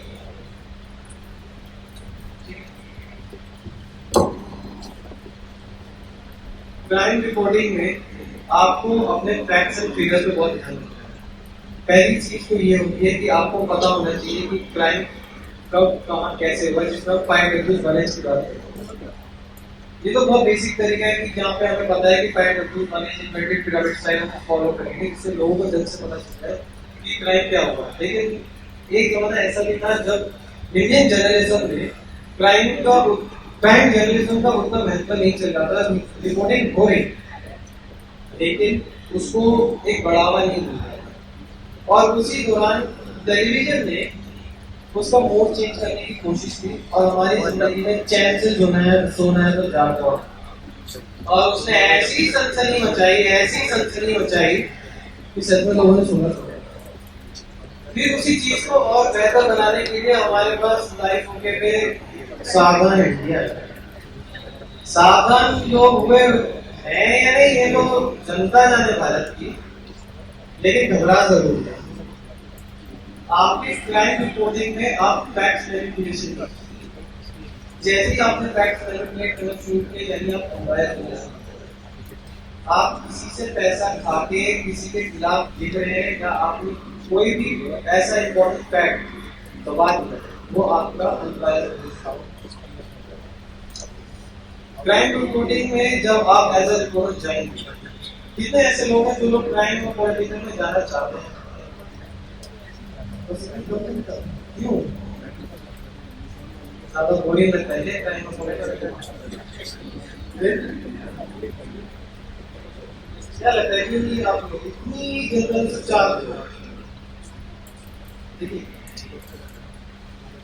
क्राइम रिपोर्टिंग और पॉलिटिकल रीड कुछ हद तक एक जैसी होती है, लेकिन तुम एक दूसरे से डिफरेंट होते हैं।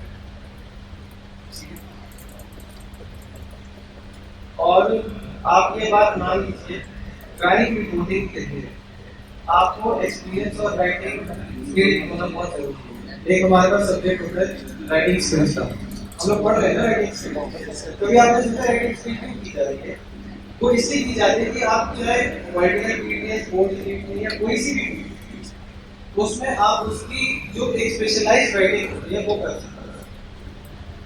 ठीक है, क्राइम रिपोर्टिंग अगर आप वर्ल्ड लेवल पे और इंडिया लेवल को कभी मैच करेगा तो आप देखेंगे कि हमारा लेवल बहुत खराब है, हमारा जो वे ऑफ प्रेजेंटेशन है क्राइम को वो बहुत ज़्यादा खराब है।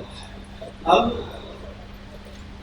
लोगों का अटेंशन ग्रैब करने के लिए कुछ भी करते हैं, चाहे लोगों को डराएं, चाहे लोगों को गलत काम दिखाएं या कुछ भी करें।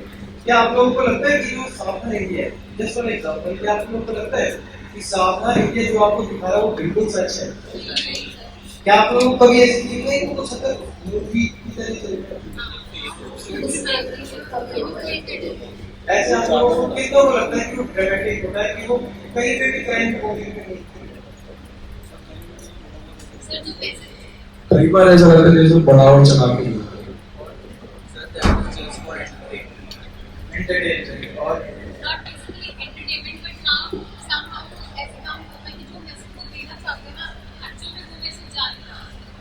जो मैसेज वो देना चाहते हैं, बेसिकली जो मैसेज वो देना चाहते हैं वो जान लिया समहाउ कुछ और जाता है उसकी जगह। मतलब लोग या तो डर जाते हैं या ज्यादा ही एक्स्ट्रा, मतलब अब गर्ल्स को लेके ज्यादा ही एक्स्ट्रा केयरिंग शुरू हो जाती है फैमिली में, बिल्कुल सही बात बोली। पॉजिटिवनेस शुरू हो जाती है। गर्ल्स को लेके पॉजिटिवनेस जो है, सावधान इंडिया क्राइम रेटों के बाद कुछ वही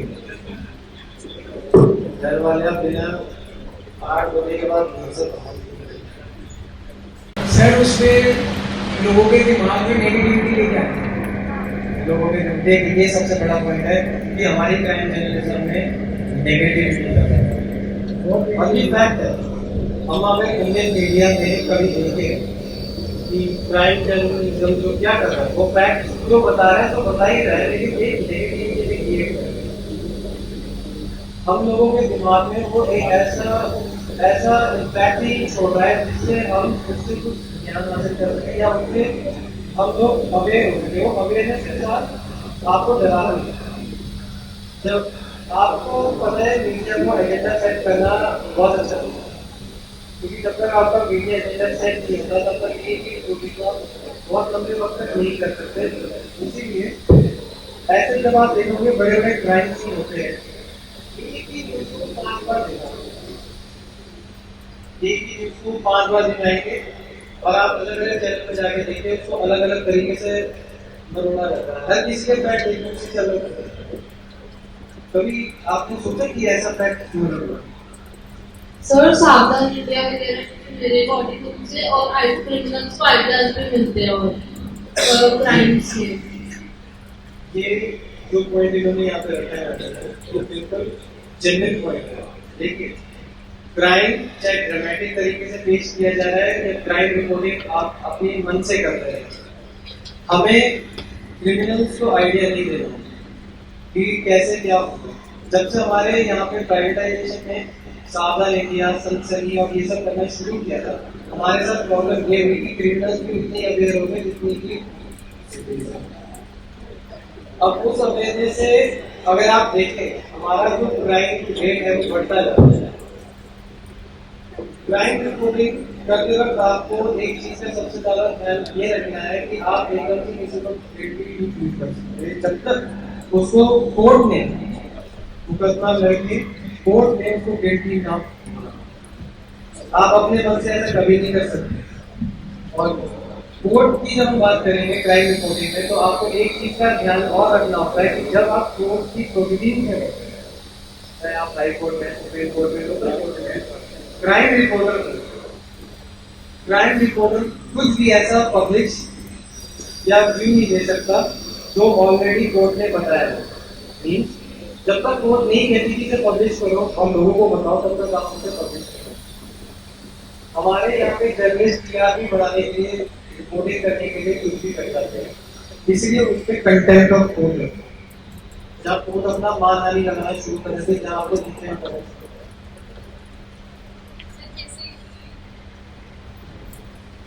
वो मुंबई अटैक भी पीछे हुआ था, लाइक 26/11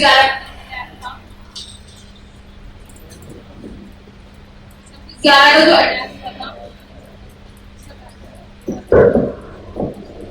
26/11 का जो अटैक हुआ था उसमें वो पूरी उन्होंने न्यूज कवर करके टीवी पे शो करी थी, बट एक्चुअल में उसको शो नहीं करना चाहिए क्योंकि समहाउ टेररिस्ट जो है वो पूरा इन्फॉर्म हो रहे थे कि जो इंडियंस की तरफ से क्या प्रिपरेशन हो रही है पूरी उस सिटी को सेव करने के लिए, जो कि मीडिया रॉन्ग वे में लेकर कवर कर रही थी। जैसे इन्होंने बताया कि 26/11 का जब अटैक बॉम्बे ताज होटल पे हुआ था और जिसमें हजारों लाखों लोग मर गए, तो उसमें कहीं ना कहीं हमारी मीडिया की भी गलती। देखिए जब ऐसी टेररिस्ट एक्टिविटीज या कोई भी वॉर की सिचुएशन होती है, आपकी जो INB information and broadcasting ministry है, पता है ना आपको, INB मिनिस्ट्री होती है हमारी, उनका ये फर्ज होता है कि वो सबको जो है क्लोज करे। आप कोई भी ऐसी घटना नहीं दिखा सकते जो आपके इंडियन सोल्जर या इंडियन आर्मी कर रही है। लेकिन उस दिन 26/11 में हम यहाँ पे बहुत बुरी तरीके से लेट हो गए। लेकिन एक दिक्कत और आप ये देखिए कि हमारे यहाँ के जो रिपोर्टर उन्होंने TRP बनाने के लिए अपने चैनल को लाइव रिपोर्टिंग ब्रेकिंग देने के लिए अपना सबसे इम्पोर्टेंट एथिक भूल गए, ऑब्जेक्टिव। तो पूरी तरीके से उन्होंने भूल गए और उन्होंने क्या किया, लाइव आपका टेररिस्ट अटैक दिखाया जिसको देख के टेररिस्ट ने पलटवार और बुरी तरीके से। ये प्रॉब्लम एज अ रिपोर्टर हम लोग बहुत बार फेस करते हैं, लेकिन जब आप जो नए जर्नलिस्ट जो उतरेंगे, जो जर्नलिस्ट आप लोग बने, ये आपकी अपनी ड्यूटी होती है कि आप मीडिया लॉज के विजन करने की बात करें। आपके मीडिया लॉज और एथिक्स होते हैं जिसमें आप बाउंड होते हैं, जहाँ पे आप कुछ भी एकदम से खुल के नहीं कर सकते। क्योंकि जब हमें गवर्नमेंट ऑफ इंडिया ने या वर्ल्ड मीडिया ने आर्टिकल 19 में फ्रीडम दिया था, वहाँ पे दिक्कत ये हुई कि हमने कुछ भी छापना लगना शुरू कर दिया। इससे क्या होता है कि लोगों की पर्सनल लाइफ में भी इफेक्ट होना शुरू होता है। लोगों की पर्सनल लाइफ, चाहे वो मंत्री हो, चाहे वो राहुल गांधी हो, चाहे वो मोदी जी, कोई भी, आखिर अंत में इंसान है, चाहे कैसा भी, उसकी अपनी पर्सनल लाइफ इफेक्ट हुई, जहाँ पे आपका येलो जर्नलिज्म बनना शुरू हुआ। और इसीलिए क्राइम पे सबसे ज्यादा रूल्स अप्लाई करते हैं, क्योंकि क्राइम रिपोर्टिंग में एक टाइम पे सबसे बड़ी प्रॉब्लम ये थी कि हम छूटते ही एज अ रिपोर्टर सामने वाले को क्रिमिनल डिसाइड कर रहे थे बिना कोर्ट के किसी भी। इससे उसके अपने पे भी मानहानि होती है। एज अ क्राइम रिपोर्टिंग, जब आप क्राइम रिपोर्टिंग की बात करते हैं, जब आप खासकर स्क्रिप्टिंग की बात करते हैं, जब आपको फैक्ट की बात करते हैं, आपको सबसे पहले as a crime reporter, as a political reporter आपको ध्यान रखना है, आपके पास एक पेन और एक डायरी की बहुत जरूरी है। आप देखेंगे मीडिया जर्नलिस्ट के पास, रिपोर्टर्स के पास एक डायरी और एक पेन हमेशा चलता है, क्योंकि उसके अंदर से कॉन्टैक्ट, उसके रेफरेंस है। आपको कौन सा रेफरेंस कब काम आ जाए वो आपको मेंटेन करके चलना है। दूसरी चीज हमेशा आपको ध्यान रखना है कि आप कहीं भी आप जा रहे हैं, किसी प्रेस कॉन्फ्रेंस में जा रहे हैं, किसी पुलिस की कॉन्फ्रेंस में जा रहे हैं, वहां पे आप ज्यादा से ज्यादा कॉन्टैक्ट करें। लेकिन जब आप एज अ क्राइम रिपोर्टर, जब आप ज्यादा से ज्यादा कॉन्टैक्ट बनाते हैं तो आपको ज्यादा से ज्यादा इंफॉर्मेशन मिलनी शुरू हो जाती है। मान लीजिए आपने किसी पुलिस के कॉन्फ्रेंस में गए, आपने कवरेज करी, वहां पे पुलिस वालों से दोस्ती, ठीक है, उसी की एरिया में, उसी की चौकी पे आप क्राइम हो गया, वो क्या करेगा, उसको पब्लिश कराने के लिए आपको सबसे पहले आपके लिंक बन गया। लिंकिंग होना क्राइम रिपोर्टिंग में सबसे पहली चीज। अगर आपके पास लिंक नहीं है, आपके पास खबर एकदम से कभी नहीं पहुंचेगी। तो as a crime reporter, as a crime journalist, ये आपको ध्यान रखना है, आप जो भी लिंक बना रहे हैं वो वैल्यूएबल हो और लॉन्ग लास्टिंग हो। दूसरी चीज, जैसे कि हम लोग सभी जानते हैं, हमारे मीडिया आपस में कनेक्टेड होती है। प्रिंट मीडिया हो, टीवी मीडिया हो, न्यू मीडिया हो, रेडियो हो, उसमें जो भी रिपोर्टिंग हो रही है आप देखेंगे उसमें आपकी एक इंटरचेंज। मान लीजिए कोई प्रिंट मीडिया यानी न्यूज़पेपर का रिपोर्टर आपका दोस्त है, वो क्राइम सीन पे पहले पहुंच गया, आप लेट हो गए, आप टीवी में आप लेट हो गए, आपकी गाड़ी या होगी ना, तो वो जो रिपोर्टर है वो आपकी जगह मदद करता है। Can you please tell what basically is yellow journalism?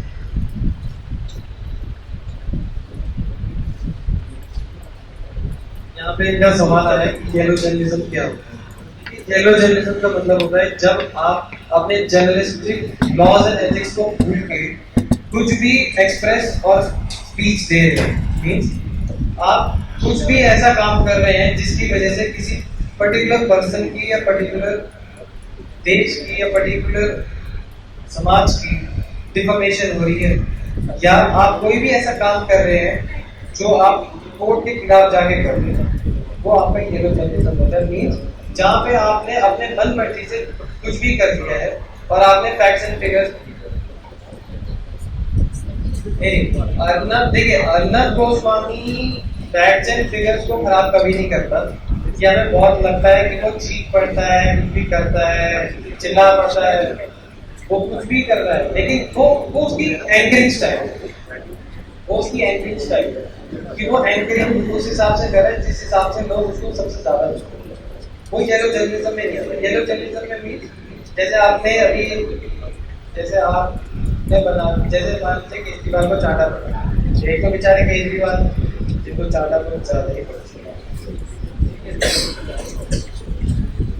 आपने उनकी पर्सनल लाइफ पे कमेंट कर दिया। आपने क्या किया, उनकी पर्सनल लाइफ पे कमेंट कर दिया और ऐसा कमेंट किया जिससे उनको बहुत हर्ट फील हो या बहुत बुरा लगे, वहाँ पे आपने जेरो जर्नलिज्म स्टार्ट होगा, जहाँ आप अपनी बाउंड्रीज को पूरी तरीके से भूल के चलते। जैसे हमारे पास freedom to speech and expression है, तो लेकिन उसके साथ उसकी कुछ रेस्ट्रिक्शंस हैं। सेम जैसे हमने अभी क्राइम पेट्रोल वगैरह की बात की, सावधान इंडिया, उसमें हम एक स्टार्टिंग में वो लोग एक डिस्क्लेमर दे देते हैं, या फिर कोई भी हम बायोपिक मूवी देखते हैं, डिस्क्लेमर दे देते हैं कि ये इंस्पायर्ड है बट एक्चुअल नहीं है। तो आपको लगता है कि डिस्क्लेमर में भी ऐसा कुछ होना चाहिए, एक लिमिट होनी चाहिए कि यहाँ तक ही आप उस चीज़ को एग्जैजरेट कर सकते हैं? लेकिन ऐसा बहुत बार होता है, जैसे सावधान इंडिया में इसको इंस्पायर्ड का नाम देके बहुत कुछ दिखा देते हैं। यहाँ पे बात इन्होंने डिस्क्लेमर की है, डिस्क्लेमर में हम पहले जो है वार्निंग दे देते हैं कि इसमें मेरी घटना ये है, कानूनी है, ऐसे है वैसे है, और ये सच्ची घटना पे आता है। लेकिन जब हम सावधान इंडिया देखते हैं और फिर हम उसे देखते ही रहते हैं, मतलब देखते ही रह जाते हैं कि एक घंटे में चल रही है। लेकिन जो कंसेप्ट आपका स्टोरी में चल रहा है और जो डिस्क्लेमर चल रहा है, डिस्क्लेमर देखिए इसलिए लगाया जाता है जिससे आपके ऊपर कोई सीधा कंटेम्प्ट का चार्ज ना लगे, इसलिए वो एक पहले से ही वार्निंग दे देते हैं, एक पहले से ही आपको नॉलेज देते हैं कि भैया जो भी अंदर चल रहा है उसको आराम शांति से देखें, उससे हमारा कुछ लेना देना नहीं है। इसका मतलब ये है कि चैनल डिस्क्लेमर देके अपना जान छुड़वा रहा है, लेकिन उसके अंदर जो स्टोरी चल रही है वो हम कभी डिस्क्लेमर में नहीं देते कि इसमें ऐसा ऐसा हो सकता है। वो इसलिए नहीं होता है, देखिए वो इसलिए नहीं होता क्योंकि डिस्क्लेमर आपको एक चॉइस, आप देखना चाहते हैं या नहीं चाहते। हम लोग अगर अपने डिस्क्लेमर में ये बोलना शुरू कर देंगे कि इसमें बहुत ज़्यादा खून दिखाया जाएगा, तो ऐसे तो जो यूथ है वो तो देखेगा, उससे क्या होगा, उससे चैनल की टीआरपी जाएगी, उससे वो जो उसकी क्राइम रिपोर्टिंग है वो नहीं लिखा जाता। 1977 से और 2018 के बीच में जो इंडियन क्रिमिनोलॉजी या इंडियन क्राइम जर्नलिज्म है वो इसीलिए बढ़ना शुरू हुआ है क्योंकि उसमें थोड़ा सा मसाले का तड़का भी है। जब तक ऐसा ना हो ना, आप बिलीव नहीं करेंगे, आप उस चीज़ को सीरियसली कभी देख ही नहीं सकेंगे। लेकिन जो डिस्क्लेमर के नाम पे गंदगी चल रही है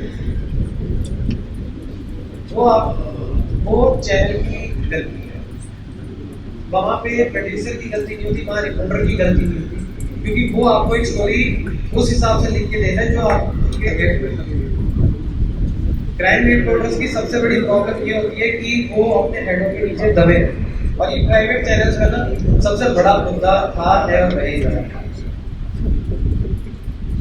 ये क्राइम रिपोर्टिंग का सबसे बड़ा बैरियर है कि हमारे सीनियर हमारे जूनियर्स को दबा देते हैं। मैं आपको अपना पर्सनल एग्जांपल देता हूँ। 2013 में जब मैं इंडिया टीवी पे रिपोर्टर था, वहाँ पे हमें उतनी आज़ादी नहीं थी जितनी मिलनी चाहिए थी, उतनी आज़ादी नहीं थी जितनी हमें मिलनी चाहिए थी। और वहाँ पे रेत माफिया का सुना है, रेत माफिया रेत माफिया जानते हैं आप, उसका बीच में केस नहीं होता है जहाँ पे आप रेत को जो है चोरी छुपे 2 नंबर पे बेचते हैं, क्राइम कर रहे हैं। मतलब उसका जो भी पैसा है वो उस बंदे के जेब में जा रहा है देश के बजाय जो चोरी छुपे देश की चोरी कर। वह उसी पे स्टोरी चल रही थी और उसमें कुछ बड़े बड़े पॉलिटिशियन का नाम सामने आ रहा था, जहाँ पे हमें मना कर दिया गया था कि इसको हमें इतना जोर दिया गया कि हमें मजबूरन स्टोरी को पेटी करना था, क्योंकि क्राइम जर्नलिज्म में आप जब आप जूनियर लेवल पे होते हैं तब आपको वो प्रोटोकॉल फॉलो करना पड़ता है जो आपका सीनियर आपको। लेकिन जब आप एक्सपीरियंस होकर उस गति पे आ जाते हैं, उस सीट पे आ जाते हैं जहाँ से आप कमान रहे हैं, आपको पूरी फ्रीडम होती है जहाँ पे आप ईमानदारी से अपना काम कर सकते हैं।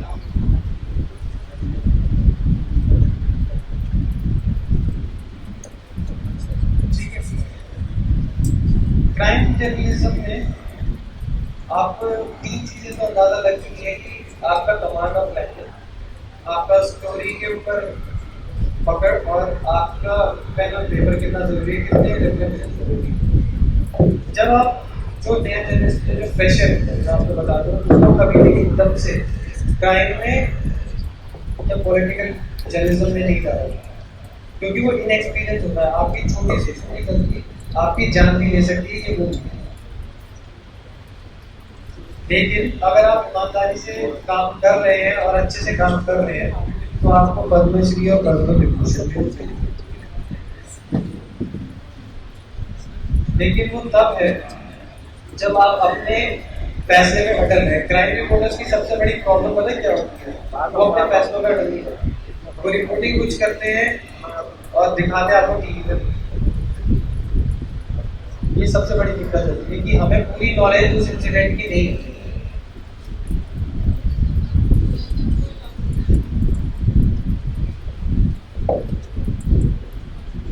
तो सर भी आपने बोला कि आपको अलाउड नहीं था ऐसे वो स्टोरी को रन करना जो आपको पॉसिबल बोला, तो आप उनको ऐसे उस टाइम बोल नहीं सकते थे कि जो आप वो अनबायस्ड थे?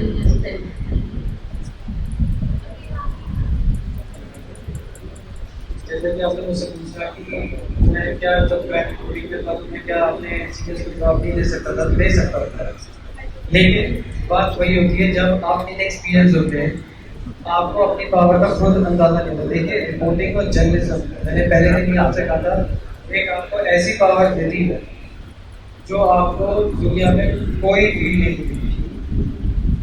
आप किसी के बारे में भी अगर आपके पास उसकी कोई प्रॉपर रिसर्च है, प्रॉपर नॉलेज है, तो आप छाप सकते हो, तो पब्लिश कर सकते हैं, जब तक आपके पास बैकअप के सकते। इसीलिए जो नए लोगों को जिनको आइडिया नहीं होता, जो एकदम मार्केट में नए होते हैं, उन लोगों को कभी सीनियर पोस्ट नहीं जाती, उनको रखा है। लेकिन जैसे आप सीनियर पोस्ट आते हैं, खासकर क्राइम और पॉलिटिकल में, आपके पास पूरी छूट होती है कि आप अपने आप को एक्सप्रेस करें। क्राइम रिपोर्टिंग जितना बोरिंग सुनने में और देखने में लगता है ना, उतना नहीं है। आप कभी भी क्राइम और पॉलिटिकल रिपोर्टिंग में बैठिए, आपको शायद पता है या नहीं, आप राज्यसभा के अंदर भी टिकट लेके बैठ सकते हैं और उसके अंदर इन्फॉर्मेशन दे सकते हैं। 50 रुपये का टिकट। ऐसे बहुत रिपोर्टर होते हैं जो नए होते हैं, जो पर्टिकुलर रिपोर्टिंग में आना चाहते हैं, वो उसमें बैठते हैं, जिससे उनका एक्सपीरियंस बढ़ता है। जब आप वहाँ बैठेंगे ना, तब आपको पता चलेगा कि विदिन योर कंट्री ऐसी बहुत सारी चीज़ें नॉलेजेबल है जिनके बारे में आपको शुरू से अंदर बिल्कुल आइडिया है। ऐसी कई चीज़ें हैं जो आपके स्टेट में, रीजन में, पॉलिटिकली चल रही है और आपको आइडिया नहीं है। वहाँ पे तो आइडिया जो आप लेते हैं वो आपके एक्सपीरियंस में काम है। क्राइम रिपोर्टिंग जब हम प्रिंट मीडिया की बात करते हैं या न्यूज़पेपर मीडिया की बात करते हैं, तो उसमें आपके पॉइंट ऑफ व्यू मैंने और इन्वर्टेड पिरामिड स्टाइल को फॉलो किया। टीवी ने इन्वर्टेड पिरामिड स्टाइल को फॉलो किया था। लेकिन हमारा इंडियन जर्नलिज्म क्राइम रिपोर्टिंग को इतना मसाला देके दिखाता है कि सामने वाले को समझ भी नहीं आता और वो देख भी नहीं। देखने पावर इंडियन और किसी में मतलब BBC भी नहीं दिखाती। हमारे को ऐसा मतलब क्यों करना पड़ा, क्यों हमें ड्रामेटाइजेशन करना पड़ा, क्यों क्राइम रिपोर्टिंग में ये एक सफर आया? क्योंकि हमारे देश में क्राइम रिपोर्टिंग को तवज्जो नहीं दी जाती, पसंद। जैसे कि 2008 में हुआ था आरुषि हत्याकांड, तो उसमें मेन क्राइम सीन पे जाकर उन्होंने रिपोर्टिंग की थी और जितने एविडेंस भी थे बहुत सारे डिस्ट्रॉय हो चुके थे, वो भी जर्नलिज्म में था। अगर आप रिपोर्टिंग में या पॉलिटिकल रिपोर्टिंग में कोई एविडेंस मिटा रहे हैं, वो भी जर्नलिज्म का पार्ट नहीं होता, उसका तो अनबायस्डनेस का पार्ट है। येलो जर्नलिज्म वहाँ आता है जहाँ पे आपने किसी पे ऐसा कुछ कमेंट किया, ऐसा कुछ एक्शन लिया अपने मास मीडिया के थ्रू, जिससे उसको हानियाँ हानि पहुँची। और हानि का मतलब ये नहीं कि आज इनका मेरी जिंदगी भर का उस पर दाग, या आप किसी की पर्सनल लाइफ में इंटरफेयर करें। क्राइम और पॉलिटिकल से थोड़ा निकले तो अगर आप देखें पापाराजी एक वर्ड आता है, कहीं भी मिनिस्टर क्या निकला, एयरपोर्ट से निकल रहा है, एयरपोर्ट से मिनिस्टर चल रहा है, कोई भी क्रिमिनल कोर्ट से बाहर निकल रहा है, फोटोग्राफर पे उससे सवाल जवाब करना शुरू कर दो। लेकिन वो सवाल जवाब उसकी जब लाइफ को इंटरफेयर करता है वो भी तब तक वो गिनती नहीं है, मान लेने नहीं।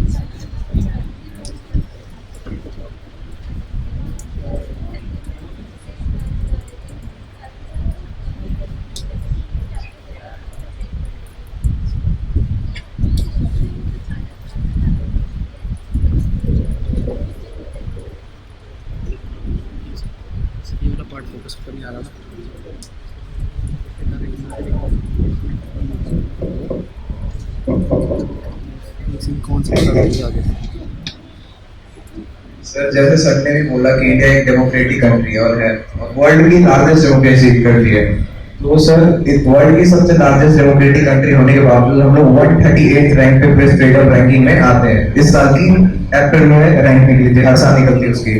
तो ऐसा क्यों सर? आप इधर ही देख ले, गौरी लंकेश जो जर्नलिस्ट है उसे मारा गया, राजदीप हत्याकांड जो हुआ था बिहार में, इधर एमपी में जो आपने बोला था सैंड माफिया वाला, तो उसमें 2 जर्नलिस्ट ने उसका ये कह रहा था, स्कैम कर रहा था। तो स्कैम करने के बाद उसे जैसे ही वो दिखाने के लिए पब्लिश करने के लिए गया तो 2-3 दिन बाद उसे मार दिया गया ट्रक से एक्सीडेंट करवा के। और इस पे यूनाइटेड नेशन के चीफ जो है एंटोनियो गुटेरेस ने उसने खेद जताई थी। तो इतना मतलब क्यों है सर 138 रैंक पे हम लोग क्यों आते वर्ल्ड के सबसे लार्जेस्ट डेमोक्रेसी होने के बाद?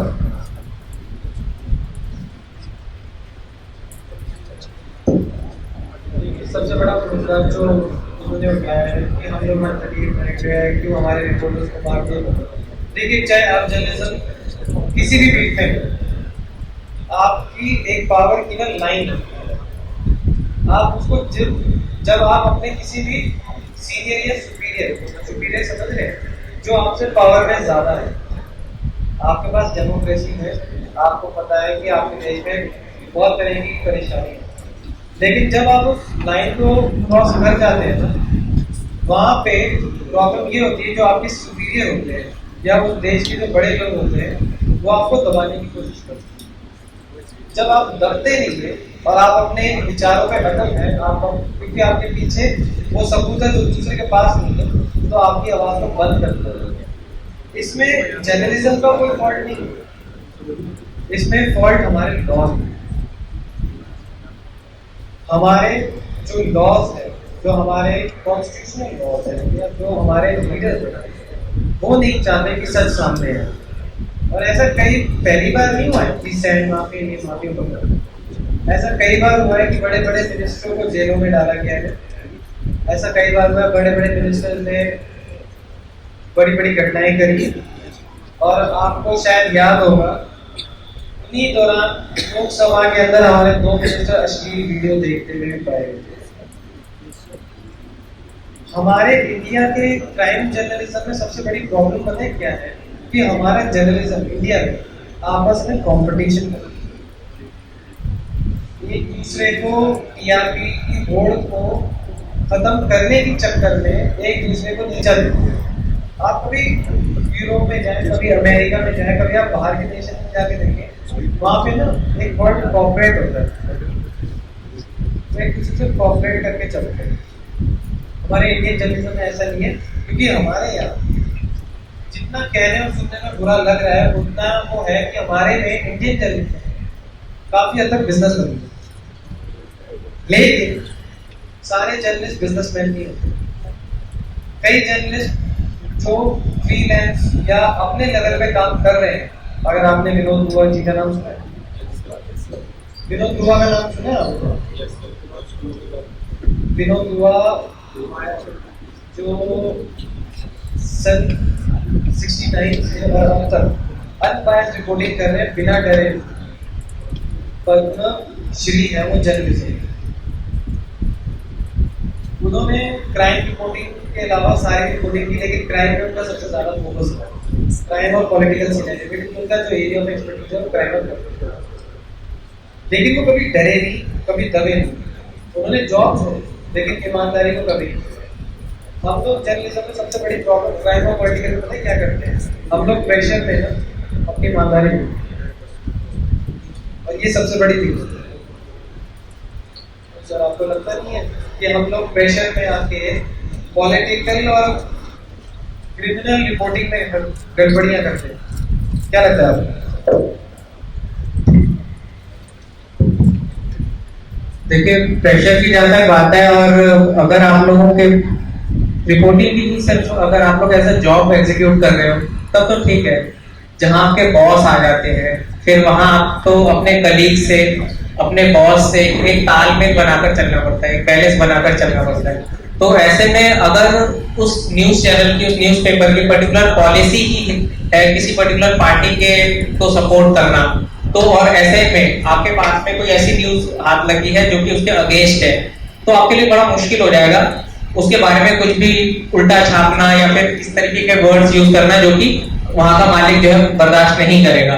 जैसे आप लोगों ने काफी टाइम से ये भी एक देखा होगा कि मैं जो नोटिस कर रहा था कि भी पता नहीं maybe I could be wrong, India TV का कभी नोटिस करा वो हमेशा केजरीवाल के अगेंस्ट कर रहा होता है, या फिर मतलब थोड़ा सा इस तरीके की जा रहा होता है कि भाई जो हल्का सा नेगेटिव कर सकता है, या फिर एक पूरी तरह से पॉजिटिव जो उसके खबरें होती हैं वो उसका इतना रहता नहीं, और बहुत ज्यादा वहां तो न्यूट्रल होने की कोशिश करता है, लेकिन जहां जैसे नेगेटिव आता है तो बहुत अच्छे से एकदम से उसको प्रेजेंट करता है, मतलब काफी पूरी तरह से। How many of you agree with that? Have you guys also noticed that? कोई बात इसमें नहीं डर सकते, कोई बात नहीं, ओके, ओनली 2-3 पर्सन्स। तो मेरी एक परसेप्शन या आपकी परसेप्शन थोड़ी थोड़ी अलग हो सकती है, लेकिन जहां बात वही मैं बता रहा हूँ कि आप लोग को एक बैलेंस स्ट्राइक करना होता है। मैं एक छोटा सा जो है ना आप लोगों को टास्क देता हूँ, इससे पहले कि अजय सर फिर से आप लोगों से बात करें।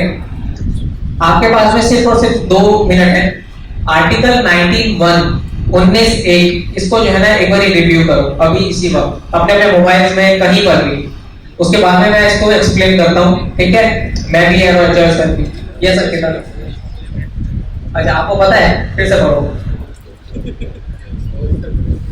जिसने बुक लिखी है और दूसरे रिपोर्टिंग है, उसके बीच में आप क्या बोल रहे हैं, कहाँ पे इन्वेस्टिगेटिव जो रिपोर्टिंग है वो हुई है?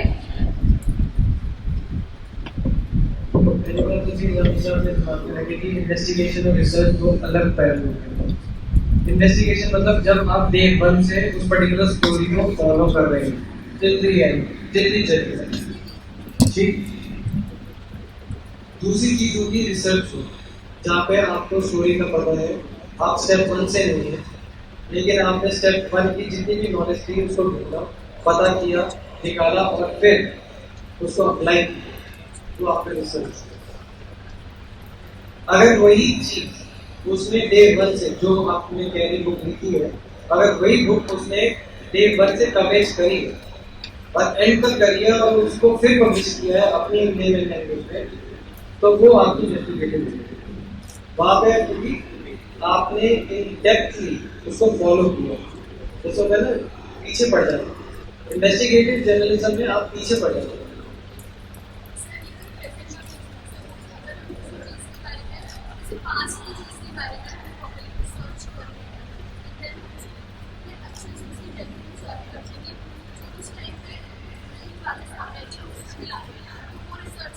वो रिसर्च कि आपने वो सबूत, वो मटीरियल, वो चीज़ें बाहर निकाली जो शायद किसी बेगुनाह को गुनहगार और गुनहगार को बेगुनाह साबित कर सकता है। मीन्स आपने करेक्टली उसको फॉलो नहीं किया, आपने उसको निकाला है, आपने उसे ढूंढा, उसको स्टडी, तब जाके आपने उसको पब्लिश किया। लास्ट में मैं यही कहना चाहूँगा, चाहे रिपोर्टिंग कैसी भी हो, पॉलिटिकल हो, क्रिमिनल हो, कोई सी भी रिपोर्टिंग, ये एज ए रिपोर्टर आपकी जिम्मेदारी है कि आप अपने लॉज में बेहिचक रिपोर्टिंग करें, बिना डरे रिपोर्टिंग करें। देखिए रिपोर्टर ही अगर डर जाएगा तो सबसे बड़ी प्रॉब्लम होगी कि लोगों को पता ही नहीं चलेगा कि उनके एनवायरमेंट में चल क्या है। आपको कौन दबा रहा है, क्या कह रहा है, उससे आपको मतलब नहीं। मतलब ये है कि आपको सच को सामने रखना, चाहे सोशल मीडिया के थ्रू लो, चाहे वो रिपोर्ट किसी और ऑर्गेनाइजेशन में पब्लिश करो या आप उसे यूट्यूब जैसे चैनल पे करो, आप देखेंगे कई रिपोर्टर इंपॉर्टेंट टॉपिक्स कभी अपने चैनल पे डिस्कस करते हैं।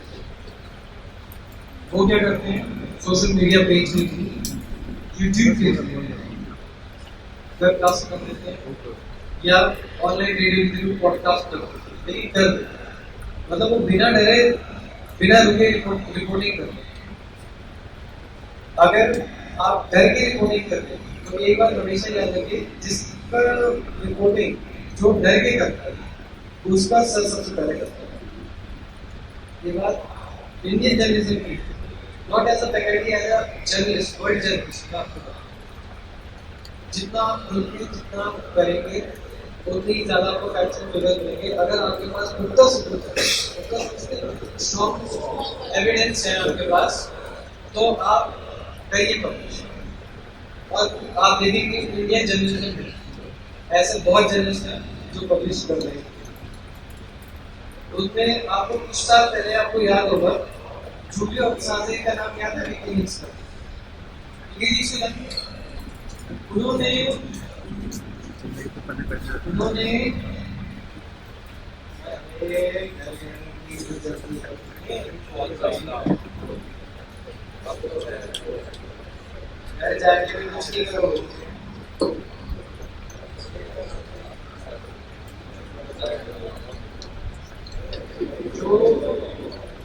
उन्होंने क्या किया था, जो भी गवर्नमेंट वीडियोस के खिलाफ थे उन्होंने पब्लिश किया। इसीलिए आज वो हर देश में पता है, क्योंकि उनको पता है अगर यूएस में आ गए तो उनके चार्जेस को बढ़ा देकर लेकिन वो सच था, इसे वो पब्लिश किया as a journalist, not as a student. आप अपने आप को जर्नलिस्ट मानना शुरू कर दीजिए कि ये जो टैग है आपके माथे पे बात हुआ, इसको एज अ जर्नलिस्ट आप बिना डरे बिना रुके रिपोर्टिंग करिए। आपको कोई डर नहीं है, आपको कोई नहीं।